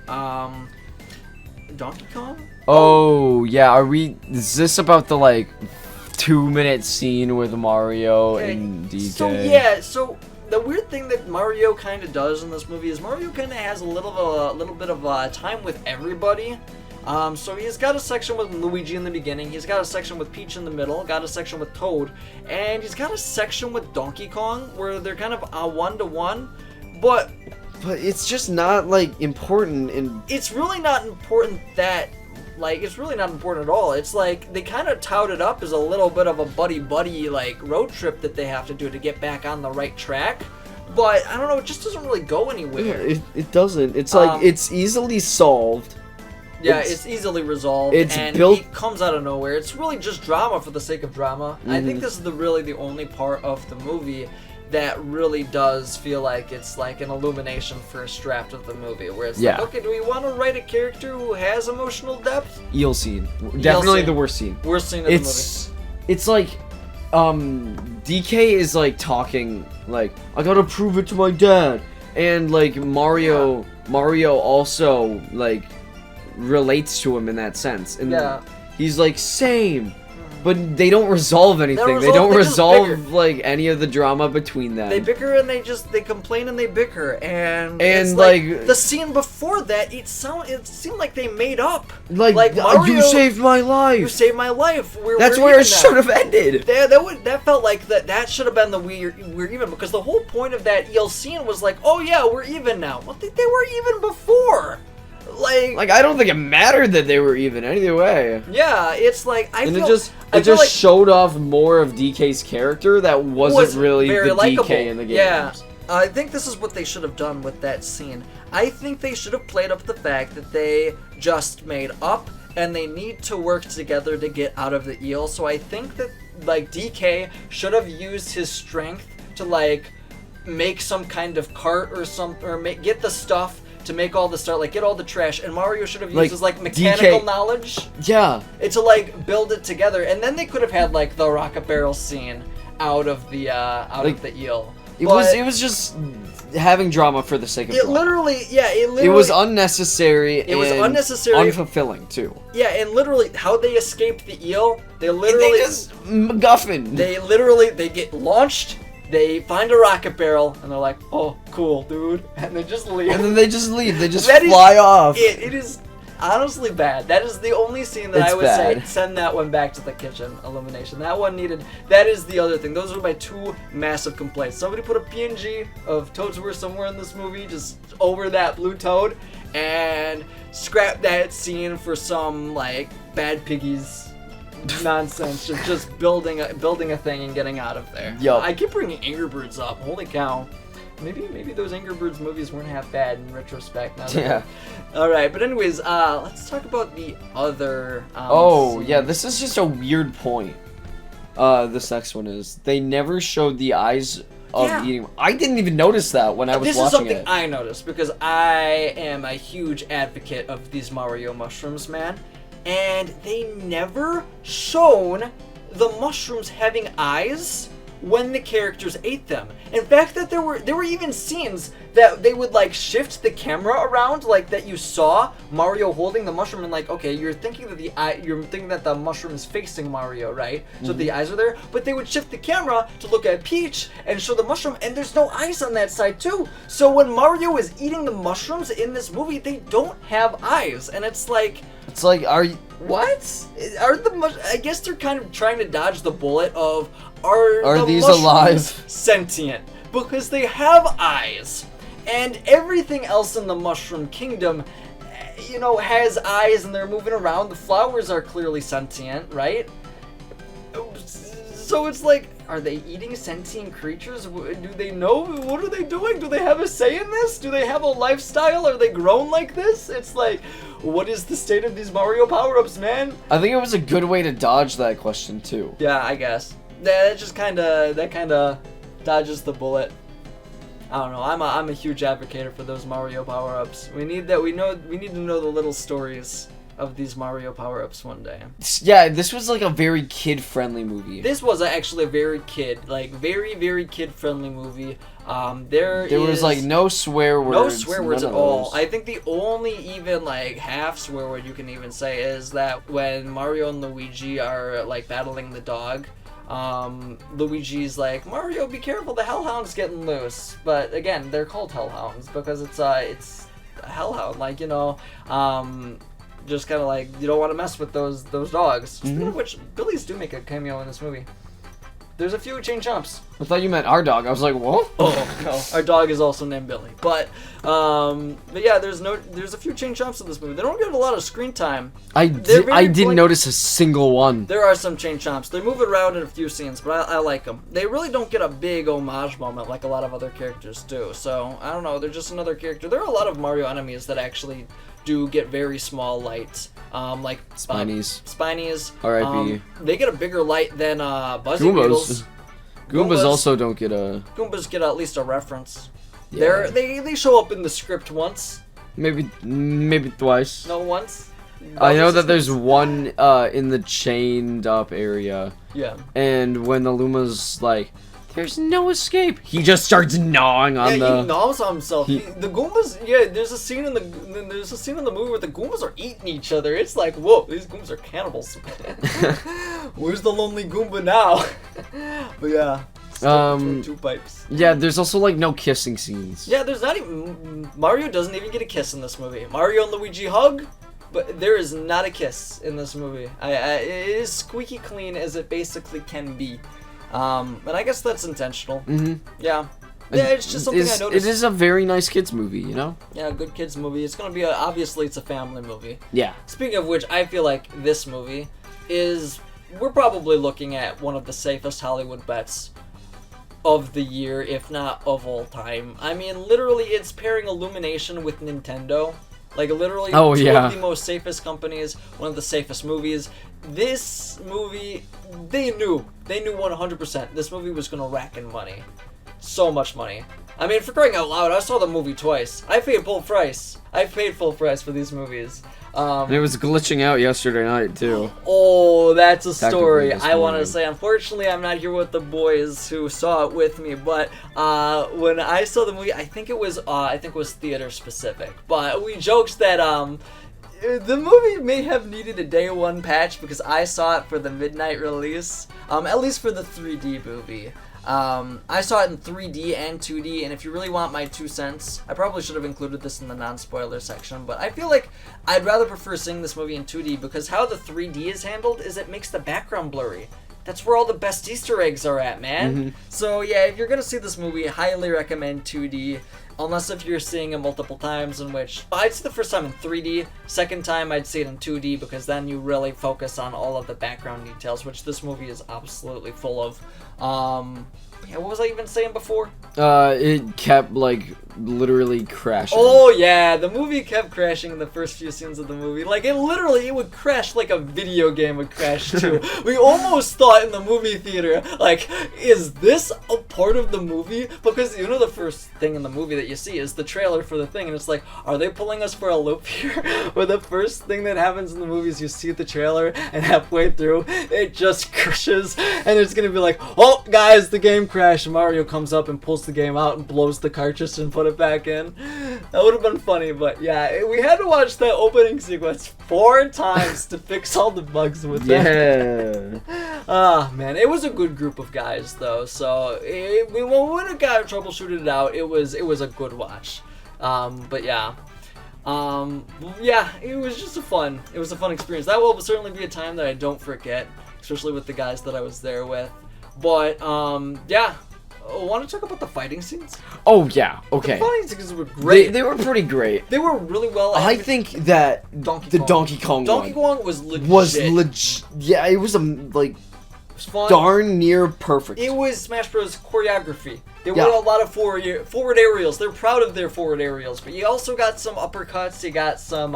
Unfortunately, there was no DK charge up move. Yeah, I was waiting for that one, but he just kind of goes right into it with the punch. But you know, it was a great back and forth sort of brawl. Yeah, it was a good brawl. It kind of feels weird how Mario just kind of overcame Donkey Kong with one power up in particular, the cat suit. But yeah. Yeah, I don't know. It was a good back and forth battle. Fun way that Cranky Kong supposedly implemented power-ups into the arena. Yeah. You want to know who we didn't even mention for the characters that were in this movie? Who? The Kongs. Diddy Kong was in there. Oh yeah. Dixie Kong was there. We had Chunky so Kong many. Wasn't dead. Yeah. You want to know who I didn't see? Who? I didn't see Lanky Kong. Oh, alright. I always gotta forget one. Yup. Every single time they just get one. I didn't see Donkey Kong either though. And I thought maybe I saw Funky Kong at one point during this driving section, but I think it was just Kong. That would be ironic if it was during the driving section. Yeah, because nobody was using bikes. And it's like, seeing Funky Kong in a cart is like cursed.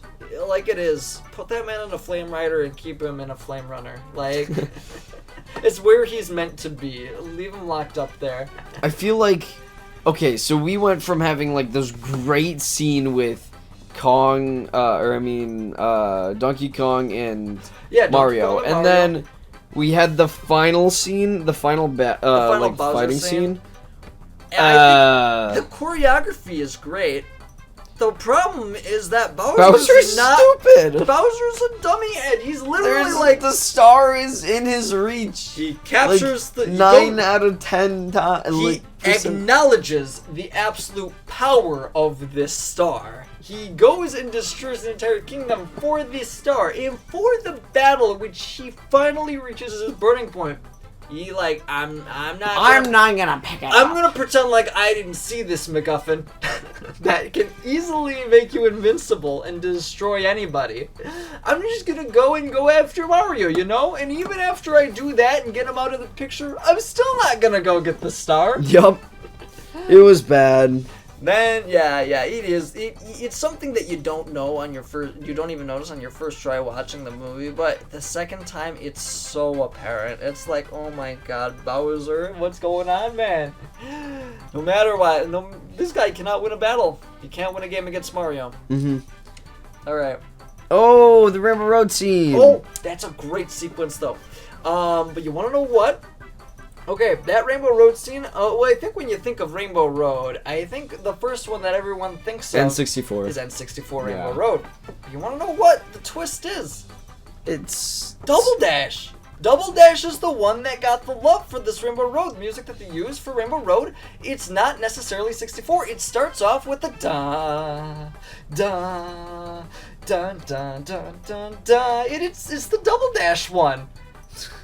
I mean, it's like, wow, I guess they did. They pulled the double dashed up when they needed to. I mean, to be fair, N64 Rainbow Road may be the more, like, historic, but if you're thinking about meme culture, though, which one is the more significant one? Have you ever heard of the Rainbow Road song?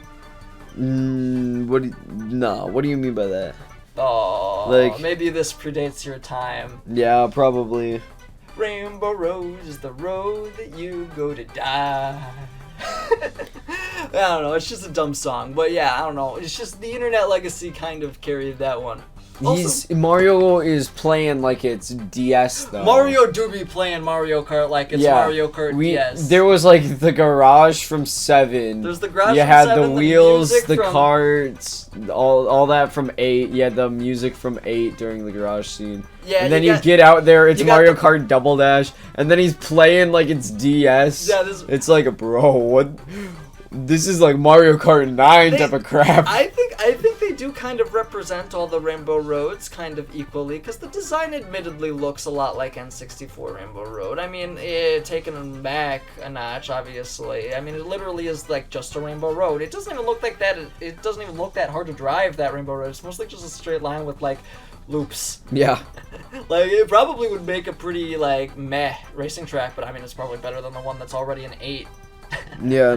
the default Mario Kart 8 Rainbow Road. Yeah. But yeah, anyways, I think everyone's kind of represented. I do like the fact, I noticed this in the trailer, but yeah, Mario does a kart swap in the movie. He starts off with like this Mario Kart Wii and 8 like cross-looking hybrid, and then he eventually switches to like the pipe frame from like Super Mario Kart. That's actually really cute. So yeah, the only one that's really like not represented at all really is, I guess, technically like Super Circuit. Rest in pieces. That's Super okay. Circuit. I don't think anyone cared about Super Circuit. I like Super Circuit, man. He's got some good ideas. Okay, dude. He's got some fun things you could play as you can play as the normal guys. But yeah. Revisiting writing. Okay.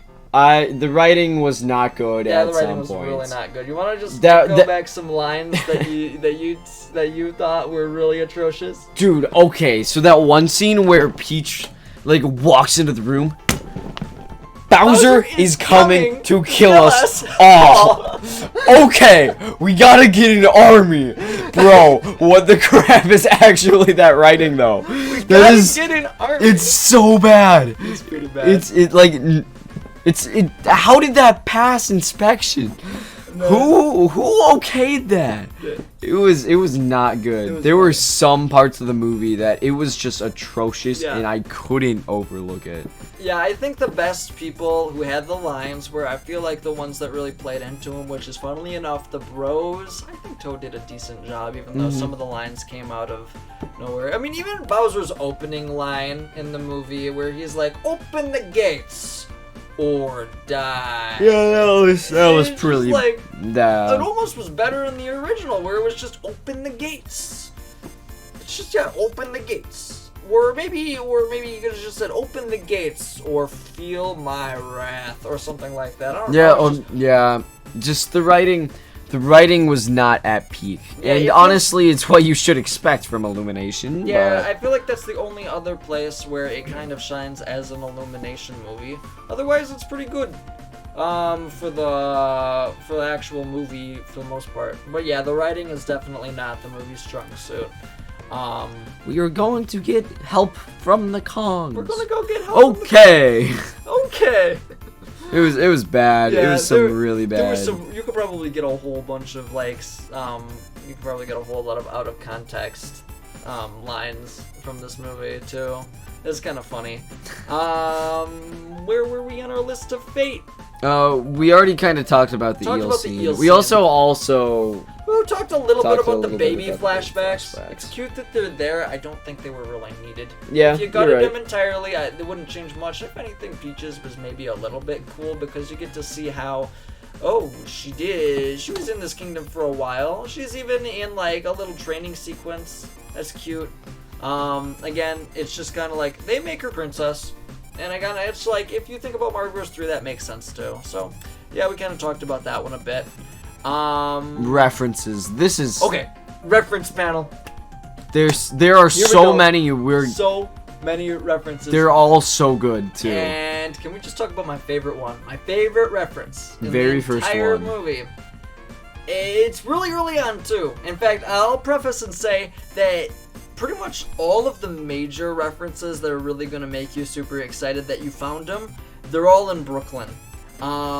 There's some, obviously, when you get out of Brooklyn and when you get to the Mario stuff, it's like, oh, cool, that's from that Mario game, and that's from that one. But if you want to look for, like, the deep cuts, yeah, Brooklyn is where it's at. And the Donkey Kong land, too, actually, I would say. There's a lot of Donkey Kong Country returns, references in the Donkey Kong section. Actually, I do want to say one reference. I know we're going backpedaling to the Donkey Kong battle scene right now, but one of the things that I wanted to mention specifically that happens in the scene that I only think that only Mario fans, like only diehard Donkey Kong fans, I should say, are going to know this, is during that battle, you want to know what Donkey Kong does? When Mario gets the fire flower, Donkey Kong just blows it out. Yep. And I was like, oh, okay, well, What? I didn't know that could happen. You didn't know that could happen. You want to know who greenlit this movie? Who? Shigeru Miyamoto. And if you know anything about Donkey Kong Country's development, it was made by Retro Studios, and they're showing off the game to Shigeru Miyamoto. And he's like, yeah, the game's looking good, but you want to know what Donkey Kong needs? He needs to be able to blow flowers in this game. And they're like, what? Yeah, he needs to blow flowers in this game. And they're like, why would you need to blow flowers in a Donkey Kong game? I want Donkey Kong to blow flowers in this game. You cannot send this game out until you have Donkey Kong blowing flowers in that game. Was he high? So, they did it. They added a move that you blow flowers to get puzzle pieces in Donkey Kong Returns. Was he high? I guess, but no. The man is sticking to his guns, and it was in this movie. He blows the flower. That's such a stupid cameo. It's such a stupid story, but it's just Miyamoto sticking to his guns. Okay. He got his way. He got his Donkey Kong blowing flowers. They removed that in the Tropical Freeze too. I wonder why. It really sucked, yeah, because you literally had to stop and blow the flowers every single time you found one to get a stupid puzzle piece. It was so stupid, but no, he got it and he got his way. But anyways, no, well, let's get to the real references. The real one. The one that I've been anticipating. My favorite reference in the movie, still by a landslide, because I think it's genuinely a reference done absolutely right, is Luigi's ringtone in this movie. Yep. It's the GameCube boot up.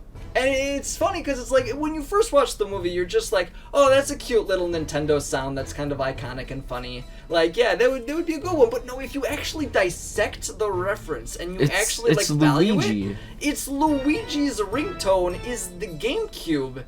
That was Luigi's console. He led the march into the Nintendo GameCube with Luigi's Mansion as the launch title. That was Luigi's peak. That was Luigi's moment. And yeah, he would absolutely have the GameCube boot up as his little jingle.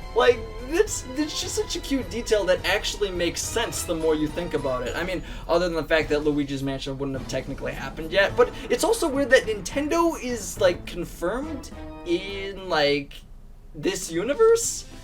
Mario has an NES. He's playing Kid Icarus. And if you look at Mario's, all of Mario's, memorabilia and stuff, he's got posters of NES games, he's got R-Wing sculptures, there's, F-Zero posters, there is a poster of Ice Climbers. I don't know who the heck has a poster of Ice Climbers. Mario was the one yelling in the Super Smash Bros. Melee reveal trailer where they actually revealed the Ice Climbers. There's a lot of great stuff, though, but two of the franchises that I did not see references, though, for is I did not see any references for Metroid. And I did not see any Zelda references either. Mm-hmm. Do you think that the reason why they did this is because they have faith in those movies getting adaptations, but not the others? Probably. I mean, I ain't Could expecting be. a Kid Icarus movie. I could maybe see... I could really see them doing a Zelda or a Yeah, Metroid I could see them movie. doing a Zelda and Metroid movie, but I don't know. I think with the right running, with the right writing, I think you could do a Punch-Out movie, maybe. That would be fun, like a Rocky kind of movie. I mean, again, it's like a lot of these movie ideas are kind of, they're games that were originally kind of based off movies, and it's like, yeah, a Star Fox movie, it's like, you got Star Wars already, and if you don't like Star Wars, you got Spaceballs. Yeah. And you got, I don't know, it's just like, you got F-Zero, and it's like, could they do an F-Zero racing movie? I bet they could, but do they really want to? Do they think that's No, it's not well? going to perform well. Do you really think an Ice Climbers movie could work? With the right guys, maybe? You could make a really, really good F-Zero movie and then make a really, really crap Zelda movie, and the Zelda movie's going to get more money. Zelda movie's going to get a lot more money just because of brand recognition alone. It's just the sad fact. And it's just kind of the thing that I've been teasing at. Luigi's Mansion, that could probably see a movie. Donkey Kong, that could see a movie. Yoshi, that could probably even see a movie. But I don't know if a franchise like, I don't think we're going to see Balloon Fight get in that movie. I think this balloon white car, or the balloon, what's it called? The balloon fight car wash is all we're gonna get. Why is there a balloon fight car wash? Yeah, it doesn't really make sense. Yeah, there are some references that really don't make sense. Like the Punch-Out Pizza, that's cool. They got arcade cabinets in there, and they have like, they have portraits of all of the Punch-Out Wii characters. That's actually really cool. Balloon fight car wash just doesn't really make sense. Balloon fight car wash doesn't quite ring the bell. Yeah. There's also so I couldn't even make it out, but there is an Ice Climbers building. I don't know what they sell there, but they advertise the polar bear. Maybe they sell swimming suits. Maybe they sell Coca-Cola. Coca-Cola and swimming suits. That's it. You literally got like your shelf in the back of swimsuits, all different sizes. No, then you just got a rack of Coca-Cola, and then it's not even all different sizes. It's literally just one size. Giant size of the purple like Speedo that he wears. Yep, that's it. I don't that's know if all it's you Speedo get. or if it's Trunks. It might be Trunks. Oh, and sunglasses. You gotta have your free sunglasses at the counter. Free novelty sunglasses. Oh yeah. Yeah. But yeah, all of these ones that they referenced before, those are all kind of like pre-GameCube era. This is all like references. NES, SNES. Like this is before, stuff. yeah, N64 stuff. The only one that seemed like it came after N64 was a Pikmin reference. Yeah, there was a little, the ice sculpture that I noticed on my second try. I didn't pick it up the first time until Noah pointed it out. Yeah, it was like on the right side of. They showed the room building. twice. They showed the room twice, and I didn't notice it at first either during the first movie. But then again, it could have been just because I saw the 3D premiere. But it was something I was like, "That's a Pikmin." That I know a Pikmin when I see it. I could see that shape. I can make it out. I can make it out. I'm gonna chuck him. But yeah, that's cool. I wonder, that would be fun though if they had a hidden Pikmin in every one of these Nintendo movies. That'd be a cool way to incorporate Pikmin into it. I mean, that's kind of what they've been doing for the Mario theme park that they did. They have little Pikmin hidden around the theme park. I don't know. Pikmin seems like Shigeru Miyamoto's like little love IP. Like it's a shame that it doesn't do as well as Mario because he puts the same amount of heart into it. Like I really wish we could live in a world where people. I love Pikmin. It's one of my favorite games. Yeah, honestly, it's like give this real-time strategy game a shot, dude. It's just like people like I don't like that. And everyone. Strategy scares me. Either people don't like it, or it's like every once in a while when you actually find someone who first of all knows what Pikmin is, and then you begin talking about it, and then you realize, oh shoot, this person did not like the game. Yeah, I don't know. It's like they won't blatantly tell you that they didn't like the game, but you could just tell, oh man, they're not a fan of that sort of style. I don't know. Game. It's just people get scared. When they see words like strategy and tactics, they freak out and they're like, oh, I'm not ready for this. I need to go. I just need to stick to the baby stuff. Give me a Pokemon and let me just grind out some mons and beat up some trainers that have no clue what they're doing with their level 10 Pokemon running a freaking house. Alright. Speaking of Pokemon, though, there is no Pokemon references or Kirby. That makes sense. Absolutely understandable. These are technically not IPs that are owned by Nintendo. Nintendo owns stake in them. Technically, they basically they own Kirby, quote unquote. Kirby is kind of like enslaved to Nintendo for life, basically. If you know the whole idea behind it. When Hal was going bankrupt. They resurrected him a little bit, but as compensation, Kirby's basically enslaved to Nintendo properties for life. And Satoru Iwata got to be president. And by the way, he's credited in this movie. There's a little bit of a credits fiasco that we'll get to in a little bit. But, yeah, no Pokemon, that makes sense. I mean, honestly, Pokemon is such a conundrum, man. They are so protective of their IP, it's not even funny. I'm honestly surprised that they're even in Super Smash Bros. At all. It is purely a product of the time that it was out. Like, if Smash Bros. Came out in 2001, no way would we see Pokemon in Smash Bros., honestly. It would be like a third-party rep of Pikachu, and that would be it. So, yeah. It makes sense that you're not going to get any Honestly, other references. I think that's all of the references that I could think of, like, for the out of Nintendo ones. I mean, yeah, other than the Mario ones, Mario which there's countless Mario ones, of course. References. I mean, Mario's Adventure literally goes through, like, what, Mario 64 to Mario Odyssey to Mario 3D Land to Super Mario Bros. U in, like, what, 30 seconds? Probably. Yeah. I mean, it's a commitment. They made all of those scenes. Yep. Yeah. But yeah, it's just like gonna be impossible to pick and choose every single Mario reference because like there's a lot of them. There's so many. I mean, they put their work and dedication into making those references. Yeah. But again, the place where they put all of that stuff definitely is a lot more in Brooklyn. Brooklyn, and when they return to Brooklyn at the end of the movie, I don't know if we said that, but they go back and forth in the end a little bit. I don't know, it feels a little weird that it's just like, I guess they get sent back to. You want to describe that sequence a little bit? What? So that's actually kind of cool. The whole sequence where Mario kind of has to redirect a bullet bill from hitting Peach's castle, which, by the way... Nuclear strike.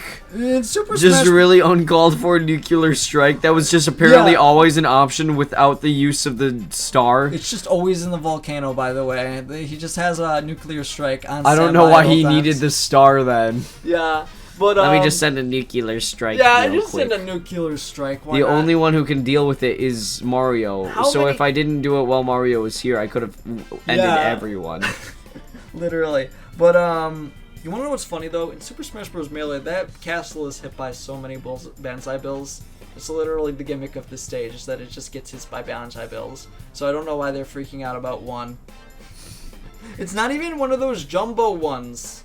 It's not even one of the jumbo ones from Mario like Bros. Wii. It's literally just one of the dummy tiny ones, just the normal Banzai Bills, the ones you see in Mario World. Mm-hmm. Speaking of Mario World, though, holy cow, the music in this movie, it goes through a lot. In fact, there's pretty much everything. The only one that I'm thinking off the top of my head that doesn't really like get referenced is there's really not a whole lot of Super Mario Bros. 2. And there's no Super Mario Bros. 2, I'm pretty sure.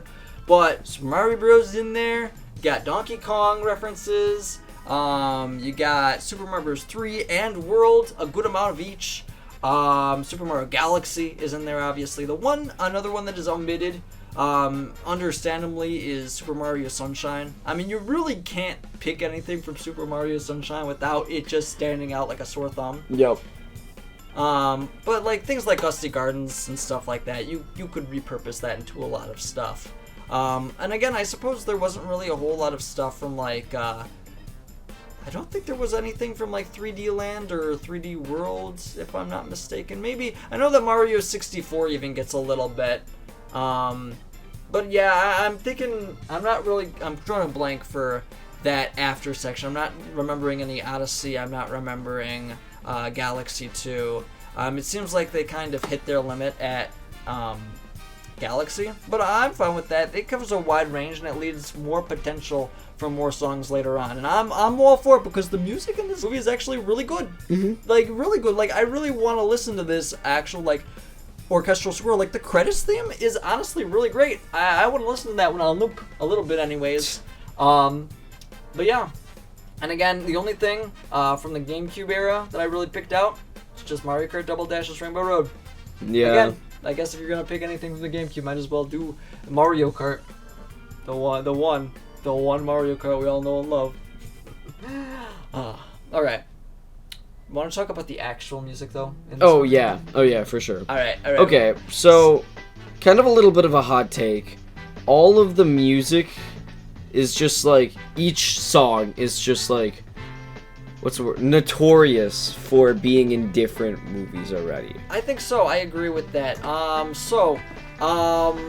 Yeah, so the songs that I have listed that I definitely like stood out to me is like you got Take Me On. Take Me On. Yeah. You got Thunderstruck. Take On Me. Need a Hero. Oh yeah, or Take On Me.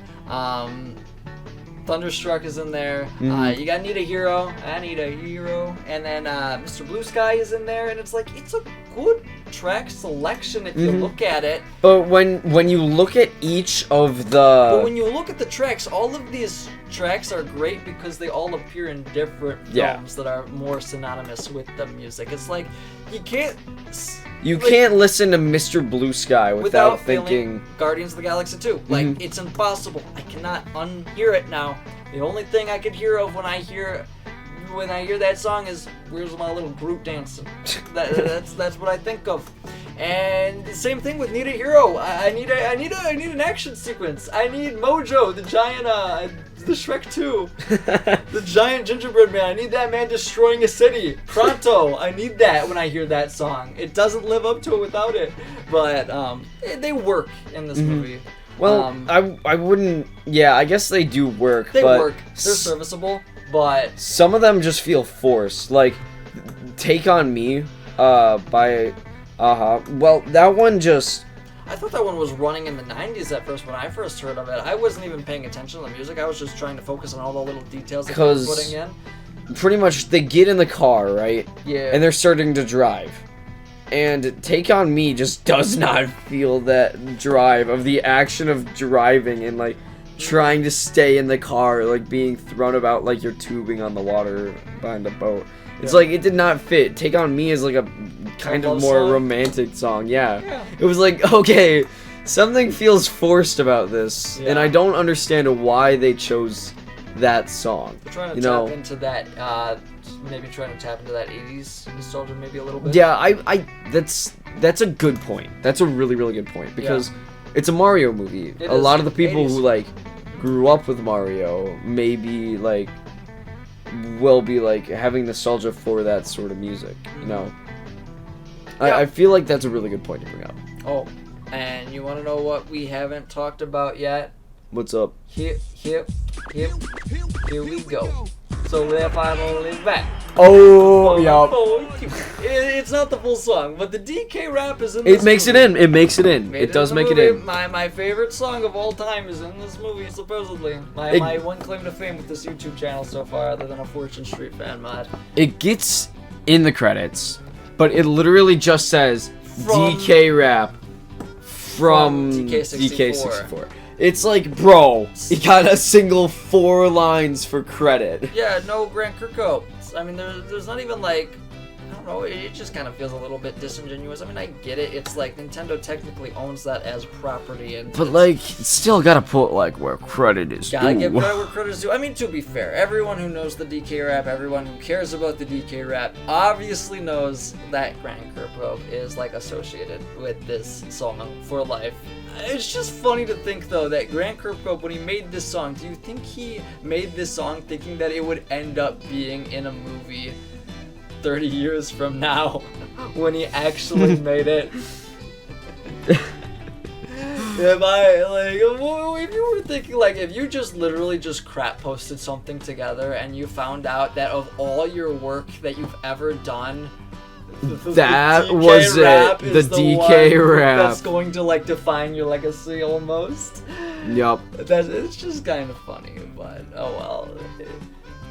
Oh yeah, there were a bunch of sound samples throughout the movie. Yeah, there was.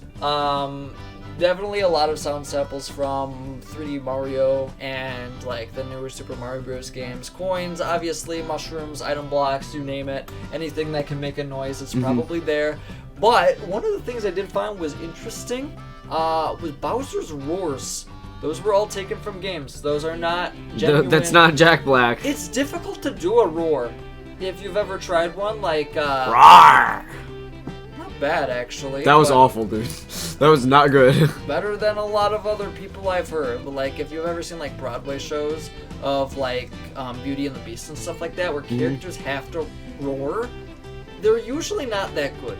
And I think that's the same case with I think it's like a talent, you know? It's like talent. it's like being able to have that evil laugh. Like Yeah. You just gotta work you gotta on have it, and Jack Black probably doesn't. So yeah. You got Bowser Roars, which honestly works for the better, anyways. Yep.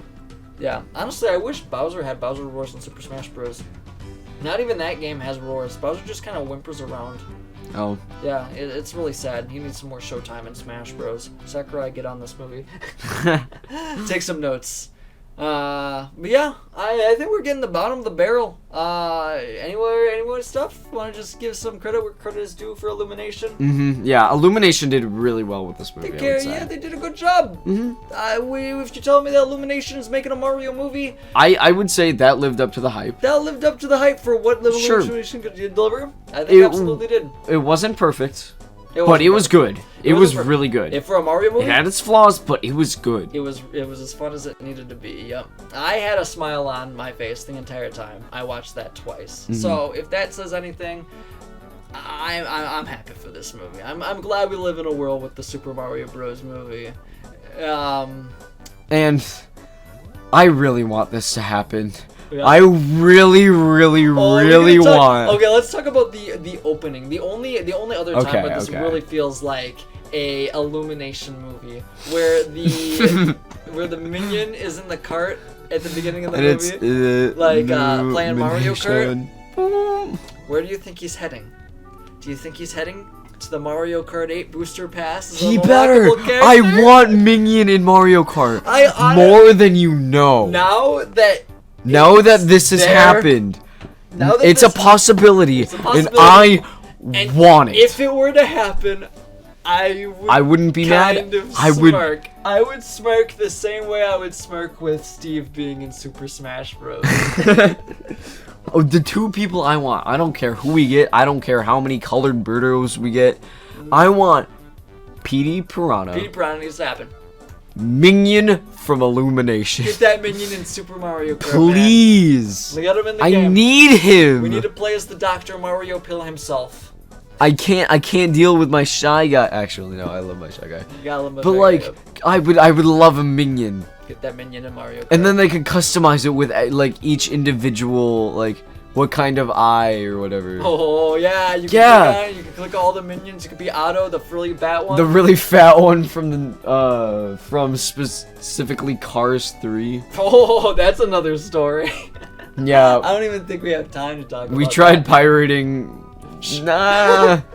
Okay. We were watching a movie. We were spitballing movies to watch. And we were like, yeah, let's watch Cars 3 since we're talking about it. Let's see if it's really that bad. And we put it on. And we put it on, and it was not Cars 3. It was not Cars 3. It was the new Rise of Gru. Yeah, and we had never seen it before. And we were like, okay, well, this is a surprise. Well, and we stayed up till 3 a.m. watching it. Yeah, we stayed up till 3 a.m. Honestly, and I just want to say how far they've come. Mm-hmm. Like, from that movie to now, this is big. This is Illumination's biggest output yet by a landslide. I don't think you can't even deny that it's not. Like, if you do, you are a crazy person to literally say, like, Hop or something like that is better than this movie. That's just outlandish. Yeah. And you want to know what's funny? I really wonder how long that they've been working with Nintendo, because Despicable Me was their first movie, right? Mm-hmm. Remember what Vector had in Despicable Me? Oh yeah, he had the Wii. He had the Wii.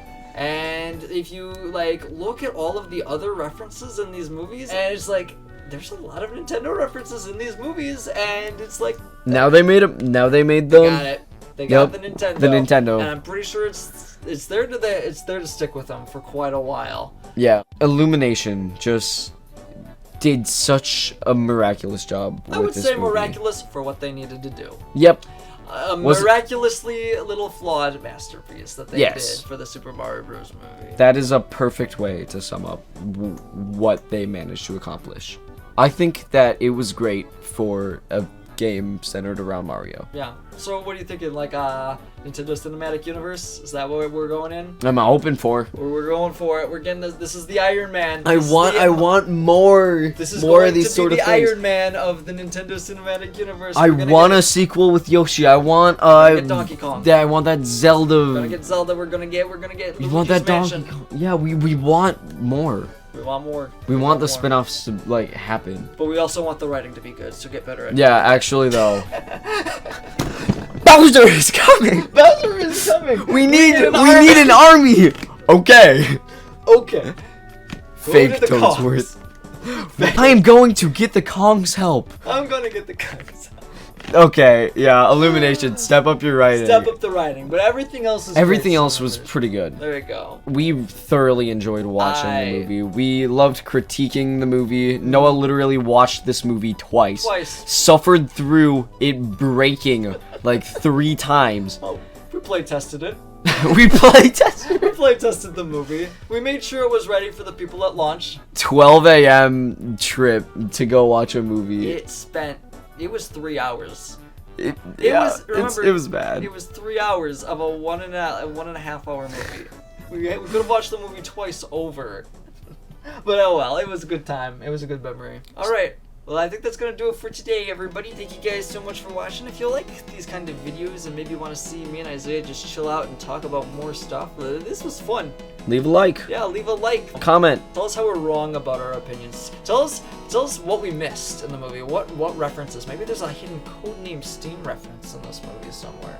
Thank you guys so much for watching. And as always, take care. See ya. Bye. Bye-bye.